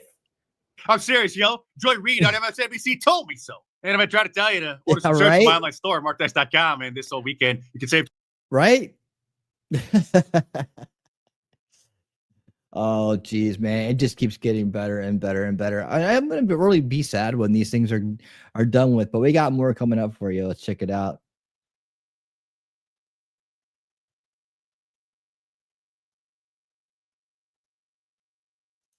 As we continue to celebrate the total Trump. All right, here we go. Now we're going to be talking about this. Ladies and gentlemen, check it out. Feminists insane new plans after Trump's total victory. Oh, they got all kinds of plans coming up. They got ways they're going to self-identify, and they're going to make sure people know they weren't part of it, part of the re-election of the greatest president of all times. Let's go. As we continue to celebrate the total Trump victory, there are literally countless videos of feminists on TikTok and Instagram completely melting down over the situation. And we're going to take a look at just a few more, but not just to mock them, not just to laugh at them and have a good time, although that is part of it, but really because this is a direct window into the minds of the mentally enslaved, of victims of the mainstream media. And they're not just crying about Kamala losing and thinking that Donald Trump's a terrible fascist. Many of them are now plotting some very bizarre activities in response. This lesbian decided that she doesn't want to look like a normal woman anymore, and so she's having her partner shave her head in response to Donald Trump being the next president. She's getting more evil as the hair comes you off. having to sit through the entire video. Oh my God. Fast forward to the end for the ultimate evil achieved. This has pushed so many feminists and lesbians over the edge that they're now just openly expressing their hatred of all men. Even though, well, I guess the gay ones did vote for Kamala, but there's a term for hatred of men. I can't remember what it is because it's never really been used, but there is an actual word for it. It's the opposite of misogyny, which we hear endlessly about. Now, these women are just openly engaging in hatred of men. I just saw him smiling and I was like, what do you have to smile about? Like, unless you have that like smile disease from the horror movie Smile 1 and 2, like stop smiling. There's obviously a very serious mental health crisis in America, which was sparked in large part by allowing kids to use social media, which then allowed psychos like Jeffrey Marsh to access them, and big corporations like YouTube and TikTok then promoting these kinds of creatures to then indoctrinate children with their form of, well, I guess it really is just a Satanism to try to destroy their souls. Do not detransition. Do not stop being publicly gay. Do not dye your hair back to a natural color. Do not take out your piercings. Do not cover up your tattoos. That is what they want you to do. They want all of us to look alike. They want none of us to be gay. They want you guys already all look alike. Actually, we do want you to be normal, but we don't want you to hide who you are. So please continue to show us with your fluorescent hair and your piercings, which now seems to be the more subtle version of that. Have you noticed how a large percentage of these lunatics have nose piercings? The blue hair is probably just a little bit too much for them. And that's kind of the LGBT thing. So just the feminists now who hate themselves, who hate beauty, who hate men are getting the nose rings. All you're doing when you convert to them is making them feel like they have every right to be rude to those who still want to be out. Because, oh, look at this person. They detransitioned. They used to be gay. Get weirder. Be crazier. They already don't like us. So who cares? Actually, people got so weird. Many of the LGBT people started denouncing the T, Q, and plus people because they feel that you're giving them a bad name. I mean, that's the brand split. I've been talking about the brand split coming for years. The brand split's coming, guys. And this is probably the catalyst for it. However, I don't know that they can get much weirder than they already are. I mean, I'm sure they'll find a way. I mean, what's next? Are therapists going to take the TikTok and break down into tears over what's happening and join their patients by revealing how crazy they are to the world? Oh, wait, what's this? If you're wondering if it's hard to be a therapist right now, it is. It really is. You know, watching the pain and suffering that's come from this election and listening to my clients say homophobic things to me, not knowing I have a wife, is really hard. It's really I'm crying too, but these are tears of joy. And I have to validate them. I can't say anything. Perhaps the most hilarious meltdown of all is this one. Trust me, just wait till the end.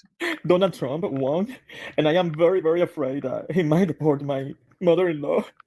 She entered illegally to the country, and she lives in Street 4, number 47, apartment D, New York. I am very, very concerned. That's right behind the green apartment. Yeah. The gate is always open.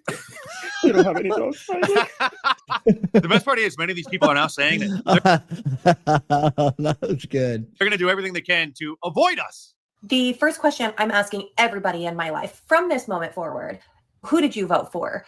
If I get anything aside from Kamala, get the from my face. I am done. Honestly, it costs me $0 to cut people off. And in this economy, I'm taking all the free shit I can get. Notice she has a nose ring and a hideous face piercing. And I'm sorry to tell you, lady, but you're not going to get much free stuff for any longer because the Democrat Party has been fired. I had no idea 70% of y'all were feeling that way. Turn off your television. So I was on TikTok all day. That's part of your problem. And saw that we're making bracelets. Follow new people. Did you hear about the blue bracelet thing? This is the third video that I've seen talking about it. And they're saying that they're going to start wearing blue bracelets to signal to other women that they are Democrats, that they did not vote for Donald Trump. But instead of just a theory, instead of just talking about it to their cameras and crying in their bedrooms, it appears that they're actually doing it. And I mean, when you see a blue bracelet now, aren't you just going to think, oh, that person probably made a crying, screaming video somewhere at some point? I thought, okay, I've got beads. I can make some. My daughter's like, I want one. So I was making bracelets last night. And I ran out of string. And tragedy. Just wait for it. I don't even want to be in a store right now because people are walking around like everything's normal. And I'm like, everything's great. Are we in the same universe? Nope. You're in the Twilight Zone. I'm really uncomfortable. I don't want to be around it. So anyways, I went to the craft store and I go to the bead section to buy some string and maybe a few more blue beads. And I see another young woman there buying blue beads. And I just looked at her and I said, are you making bracelets? And she said, yeah. And I said, me too. And she started crying. And so did I. And she's like, I just came from therapy. I'm not okay. And I was like, I just got in a fight with my best friend over Project 2025. I'm also not okay. And she's like, can I hug you? And I said, yeah. So I'm just hugging this stranger and I believe you, Memento. I believe you're right. Fabrics because we're just two white women who just wanted people to know, not me. It wasn't me. Yes, thank you. And in case you haven't heard, you can save 20% off any of my shirts. Much. Yeah, man. Oh, man. That was hilarious. Whoa. Don't you guys worry. I got one more for you coming up. Another compilation. Man, I'm going to be sad when these things are gone. But now we get to check something else out. Another aspect of the meltdowns. And these may be the best. These may be the best. So here we go. These may be the best meltdowns ever. This is coming off the mainstream media meltdowns. All those people that have been lying to people for so long about the elections, the people themselves that are causing the meltdowns, having meltdowns right on air for our enjoyment. Well, Rachel Maddow miraculously didn't cry on election night or in the aftermath, at least not yet. Jimmy Kimmel, on the other hand, is a whole other story. And his other fellow former comedian on another network, Stephen Colbert, was barely able to hold. They should have got together and cried together. I'll play the clips in just a moment and more. And it'll be the first time that they've ever really made us laugh. But first, save 20% off of any of my shirts at markdice.com this whole weekend by using the promo code VICTORY at the checkout. Order your Teflon Don shirt, your MAGA Mafia shirt, the classic Fight shirt, or the Liberal Tears mug, and check them out. Trump's total victory has been quite humbling for the Hollywood elite. Here's the old Jimmy Kimmel being quite proud about what he felt was Donald Trump's impending doom. Fragile little snowflake. I'm going to sell blue He's a bracelets. blowhard and a snowflake. He's a blowflake. Is what he is. He should change the hats to say "Make America Wine Again." Well, that was then, and this is now. It's more than half of this country voted for the criminal. Still trying to figure out what happened. Well, take your time, sir. We'll be enjoying every minute of the next 4 years. Let's be honest. It was a terrible night last night. It was a terrible night for women, for children, for the hundreds of thousands of hardworking immigrants who make this country go. You mean the 30 million plus criminal invaders and their anchor babies who shouldn't even be here? For healthcare, for our climate, for the climate, for science, for journalism. A bad night for journalism. Well, for fake news journalism, it's a great night for us independents, media analysts, and for podcasters. For justice, for free speech. A bad night for free speech. Coming from the party who wants to ban the First Amendment and ban Donald Trump from social media and ban us for making jokes and posting crime statistics about certain communities and other things. It was a terrible night for poor people, for the middle class, for seniors who rely on Social Security, for our allies in Ukraine, for NATO. You're trying about NATO. And democracy and decency. And it was a terrible night for everyone who voted against him. And guess what? It was a bad night for everyone who voted for him, too. You just don't realize it yet. Over thanks, at CBS, Timmy. where Stephen Colbert hosts The Late Show. This is how they began their first post-election show. Hey there. How are you doing? Fantastic. If you watch the show regularly, I'm guessing you're not doing great. Yeah, me neither.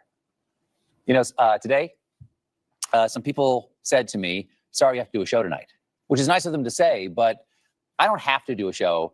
I get to do a show tonight.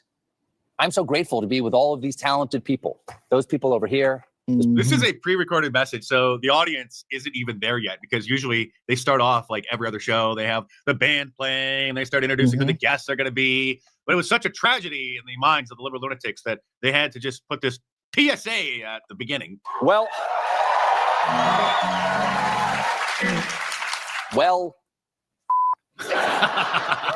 it happened again. After a bizarre and vicious campaign fueled by a desperate need not to go to jail, Donald Trump has won the 2024 election. Yeah. He did later read some supposed jokes off of the teleprompter that actually did make the audience laugh, because this apparently is what passes for comedy.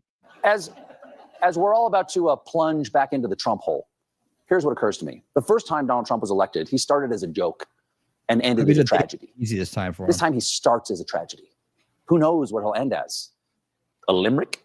Kathy Griffin bills herself as a comedian, and this is her post-election commentary. I don't think that our beloved country, America, knows what it's in for with a fascistic society and dictator. I think I'll be having you tell us. Set up for a joke, right? You're being hyperbolic, of course, obviously. I'm not being hyperbolic. I'm not being dramatic. I'm not being dramatic. You are insane. But maybe not as insane as actor Ron Perlman, who looks like the Sasquatch in the old Harry and the Hendersons series, who is a big anti-Trump political pundit on Twitter. This was his reaction. When you're smiling, oh, when you're smiling, and the whole world, she smiles with you. When you're laughing, no, keep on laughing, and that sun comes shining through. Okay. MSNBC host Nicole Wallace had to delete her Twitter account because it was triggering her by seeing so many people mock the Democrats. As a human, I deleted Twitter today as an act of self-preservation, and because I was no longer able to find the things I was interested in, and was seeing a lot of things that I'm not. She was on the verge of doing bad things. That's because you don't know how to use Twitter. You see at the top of your feed, there are two different options there. There's the For You feed, which includes a combination of tweets from people that you follow and others. Or there's the feed for only the people who you follow. You see how that works? Michael Cohen, Donald Trump's former attorney, who threw him under the bus, hoping to get a lighter prison sentence after the Democrat mafia trumped up a bunch of charges, no pun intended, against him. Obviously, isn't a comedian, but he did make a lot of people laugh by getting trolled during a live stream when he was defending himself after he said that if Donald Trump won the election, he would leave the country. No problem. Wow, genius you are. Can we stop with that? I appreciate it. I don't like the stupid turkeys. All right, let's just knock that stupid shit off, please. Well, sir, you violated the first principle of the internet. You just fed the trolls. Right. All right. I did. I said I was leaving, and then the following day, get that through your dumb heads. The following day, I turned around and I said that there's no chance in the world that I'm leaving my country. Thank you very much. All right. I'm not leaving anywhere. You leave. This is my country. You said you would. And I have every right, every single right within which to turn around when we stop so we can. All right, 2 seconds. I'm going to end up blocking this idiot. And in a shocking moment of self-reflection, the Clown News Network published this article written by none other than little Brian Stelter. Trump's return to power raises serious questions about the media's credibility. Well, we've been trying to tell you. And I've been trying to tell you to order some shirts from my online store, Thank you so much, man. Mark Dice doing a great. All right. Thank you so much, Mark Dice. Doing a great job putting the compilations together for us. I really do enjoy this so much. I'm going to miss them. And I don't know that we're ever going to see any more of those again. I don't know. This could be it. This could be the end of an era, but I really do appreciate you guys watching these with me. And I, more funny videos for sure coming up. But thank you guys so much for watching these with me. These have been great. And thank you so much for clicking on the videos. I've been making shorts of these just to kind of like help boost the channel, the algorithm. And I've been making some short videos, clips of those things. So I appreciate each and every one of you that are going to and checking out my video releases and hitting the thumbs up and leaving a comment and helping those get out. Those have really helped. It's really helped out a lot. And I don't even know where they're at right now, but they're probably doing pretty damn good. They're getting out there, and it's just something that I can do to. Gary gave me some advice about doing these things, and that would help boost the channel up and get things out there. better for the lives and so on, since I do primarily lives, just trying to kind of learn how to segment my videos a little bit better so that I can actually add clips to them. Yeah, that's amazing. So, oh wait, I gotta show this guy. I got one more for you. This dude, I've never brought him on before, but man, his stuff is funny, man. His stuff is funny. There's some some good stuff in this. Let me introduce this guy real quick though. Yinka that guy. Awesome creator, and dude, this stuff's pretty damn good. Oh, where did they go? There we go. Backlash. The backlash against woke people finally started. Number 4. Well, this is like his election version of this. Oh, thanks, man. Thank you, Libby. I appreciate that, man. I'm happy that you're here hanging out with us, man. You're a trip. Thank you for adding so much to the show as well. Comments should help the algorithm. Yeah, I do appreciate you, Memento. Thank you so much. Thank you so much for leaving those comments on those videos. I know a lot of times you guys are here for those live parts, but I do appreciate you helping those get out. Like a dog. We don't even know. Is he our president? But we have a president, Mr. President, that doesn't know he's alive. You are a horrible vice president. You're going to be a horrible president. We're not going to take it anymore. Kamala, you're fired. Get out of there. I cannot believe the media produced such beautiful children. You were here long before any of us were here. Although we have a representative in Congress who they say was here a long time ago. They call her Pocahontas. If I walk left, there's a stair. And if I walk right, there's a stair. And this guy gets up. Where am I? He didn't know what hit him. He's going, oh, get me off of this stage. Get me off. Get me off of this stage. Puerto Rico. We love Puerto Rico. I've done things wrong in my life, I will admit. Not purposely, but I've done things wrong. But this is what the end result is.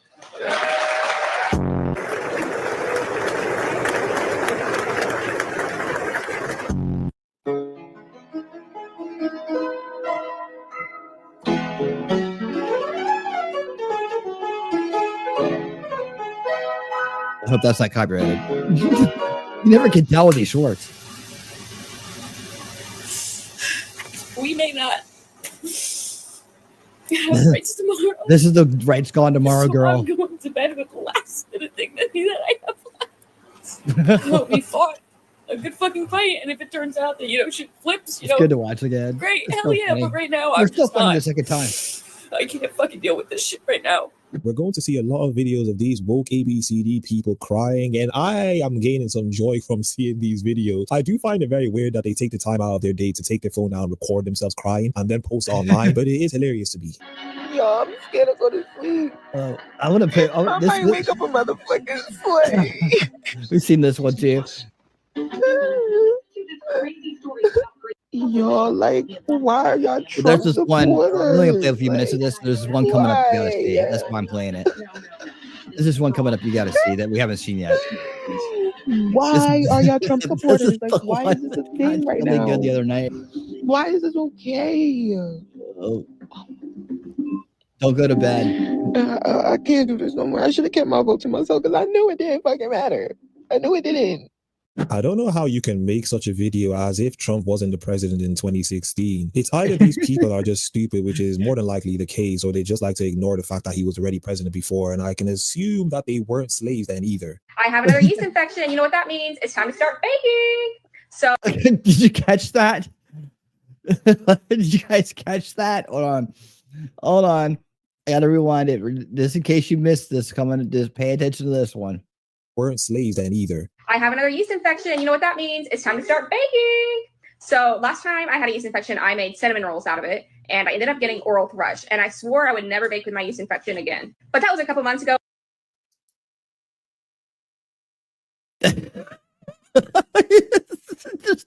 If kids are hungry in school, what that does to brain and learning, you're not going to learn to read.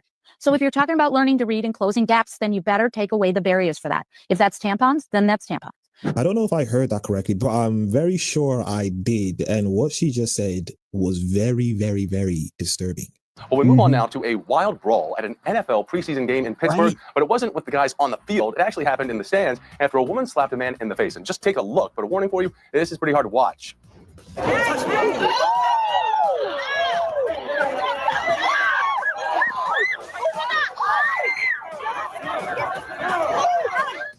Our senior reporter, Jen Smith, is joining us now from our New York newsroom with more on this one. And Jen, this is just stunning because it got out of hand so quickly. Do we know what caused the woman to hit the man in the first place? No, Thomas, we really don't know what started this fight, but ever since this video of it went viral, it has received lots of attention. Now, as you mentioned, it began with this woman, a female fan, hitting another male fan, but everyone around them quickly piled in and fists went flying. Now, eventually, stadium security did get involved to defuse the situation. One person you can see there was really keen to make sure that they knew it was the woman who started all of this. Pittsburgh police are now investigating the incident, and they have asked for the public's help in identifying the people in the video. It might be the case that women will begin to learn to not put your hands on anyone, especially if it's a fact that it's another man, because more than likely he's going to be stronger than you. And not all men are a gentleman like myself who would not put a hand on you if you were to attack them. But I watch videos like this, and sometimes I do laugh a little because it seems like equal rights, equal lefts. You come at a man like a man, that might happen to you. You don't want to do that. You know, and it's like this. The saying is, a gentleman never strikes a lady, and a lady never strikes anyone.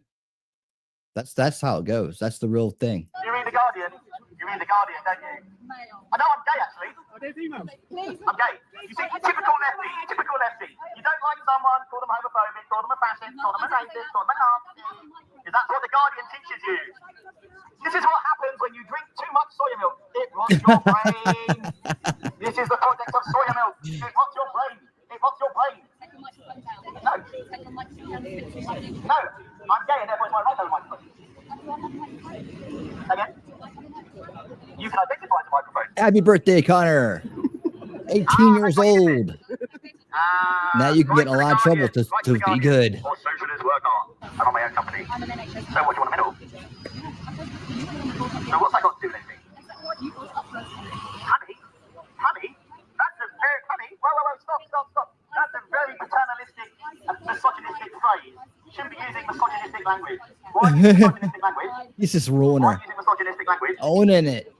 Calling people honey, that's indicative of patriarchal violence. Seriously. Yeah? You should apologise for being a lefty. Thank you. Go and knit some granola. These are the people that people are trying to tell me and other people like myself are sane people. They're also the people that love and accept everyone, but for some reason when people seem to disagree with the things that they believe in, all of a sudden they begin to get irate, and then also they begin to physically attack people sometimes as well. It's a very weird way of showing that you love someone, but I guess that's how it works with these kinds of people. Let's see here. I'm devastated. That's a long video, so I'm going to save some of that for next time because I really like this. He's got some good takes. They're quite funny. All right, so to close out funny videos, T-Rex sent me one, and I think it's very appropriate. So I'm going to play it. I just got to get it set up right. And it's very short, and then we're going to get to the jam on out and jam on out of here. I'd like to thank each and every one of you for being here, but check this out. Don't you dare go anywhere. We're not done yet. Window. Here we go. That's how we're. Oh, hold on. I can't do window. I gotta do it this way. Window doesn't have any audio. I gotta make sure the button's on. I'm proing it out these days. Proing it out. All right. Here we go. Thank you, T-Rex, for this enjoyable clip.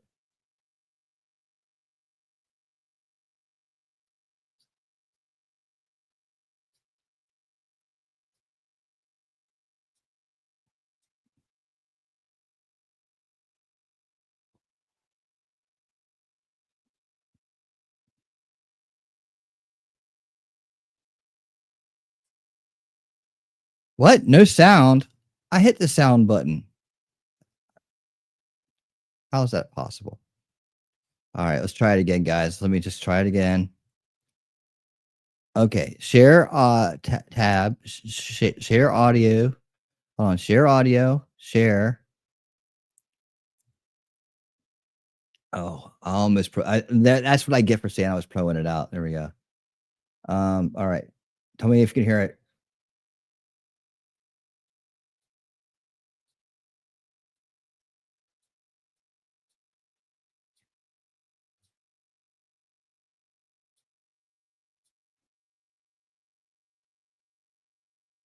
No sound? That's too loud now? Huh? Okay, well, I'm doing it right. I'm doing it right. So, sorry. Huh? I'm doing it right. I made sure the button, the little tab was switched to audio on. It's because I'm playing it through Discord probably. So that's probably what it is. I don't know. However, if you could actually get me the actual clip, I actually put it somewhere and then actually I could play it. Now it says also share audio and tab, and I made sure I hit that when I put it on, right? But somehow when I start playing it, it goes away. I did it twice. So I know that it's not me. I'm being trolled by StreamYards. Of course I am. That's what it is. That's what's going on. But anyways, if you want to see that, just ask T-Rex Trucking and more, and he'll send you a copy of it. But it's pretty much just him saying, guess who's back? I'm back. I'm back. That's pretty much what it is. All right. I need to do this. Ladies and gentlemen, I'd like to thank you so much for being here this evening. Tonight's Jam On Out features 3 of the greatest guitar players in the world together on stage, playing a song you're very familiar with, and you probably have heard it many times in your life. Just a quick 3-minute Jam On Out tonight. Let me make sure I got my banner going here. Thanks for coming to the Jam On Out. All right.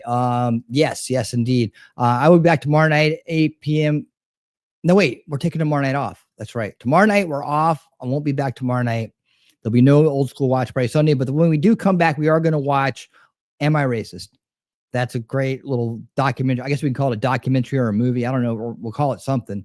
But anyways, yeah, as our good friend Joe Nimmer would say, the plane is landing. But you know how we land the plane here. We always get a little bit more jammy on the end. And like I said, tonight, a big treat. 3 of the best guitar players on the planet together on stage. That'd be Jimmy Herring, Derek Trucks, and Warren Haynes on stage with the Allman Brothers. That's right, the Allman Brothers. Greg Allman included. He's going to be there. The whole dang gong gang's going to be there. You're going to love this Jam On Out. So don't you dare leave out of here until we're done. And then, yeah, thank you guys so much for coming out. I really do appreciate each and every one of you being here. You guys make it happen. You make the show happen. If you're here, you're part of the solution. Make sure you're back on Monday at 7 p.m. for Unread the Game. J. Michael Waller's book, Big Intel. We're digging into the big chapter about Obama coming up. Cultural Marxism Exposed. Big Intel, how the deep state became evil and corrupt, how it became the deep state from our once virtuous, or at least once heroic FBI and CIA. That was heroes during the Cold War, now turned into a bunch of just a big mess that Trump's going to fix. All right. Let's see. Hold on. Did I cover everything? Dang it. I feel like I just left something out. I jumped the gun, didn't I? Well, yeah. You know what? I didn't leave anything out that week. That's okay. That's okay. We're all right. We're all right. We can do this thing. Everything's good. We had a great time tonight. Let's go. Let's go. Let's go. All right. I'm going to get on out of here, guys. Thank you so much for being here. And until next time, stay based, celebrate good times, and keep on winning.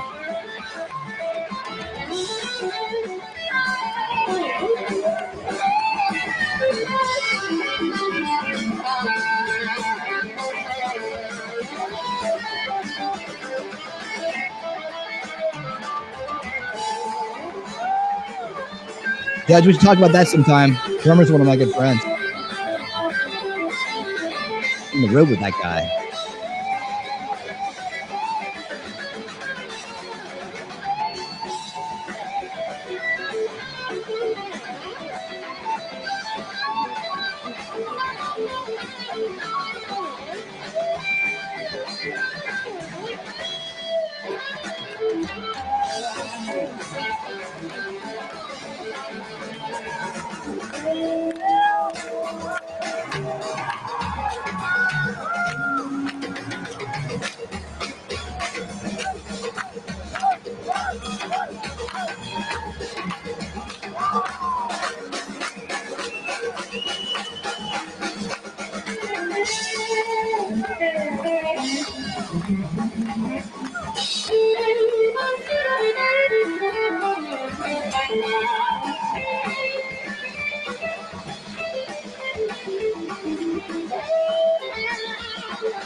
to be here. First place. Oh, some man, take my place, Lord. Ain't nowhere in the world I'm gonna have that one, Lord.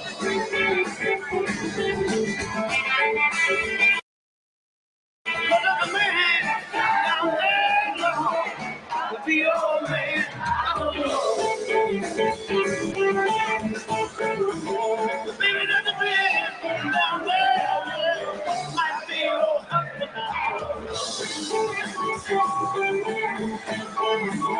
Maybe another man down there, oh, just might happen to be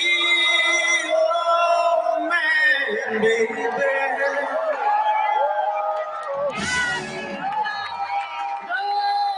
Just might be old man, baby.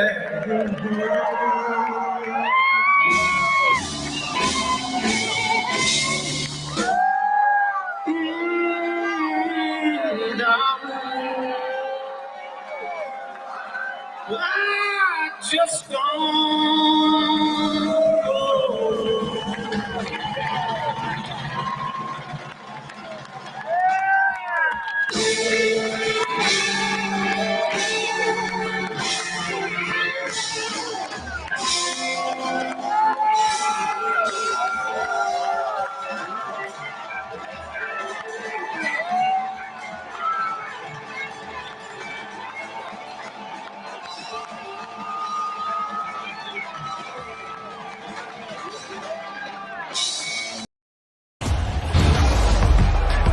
This is a friendship that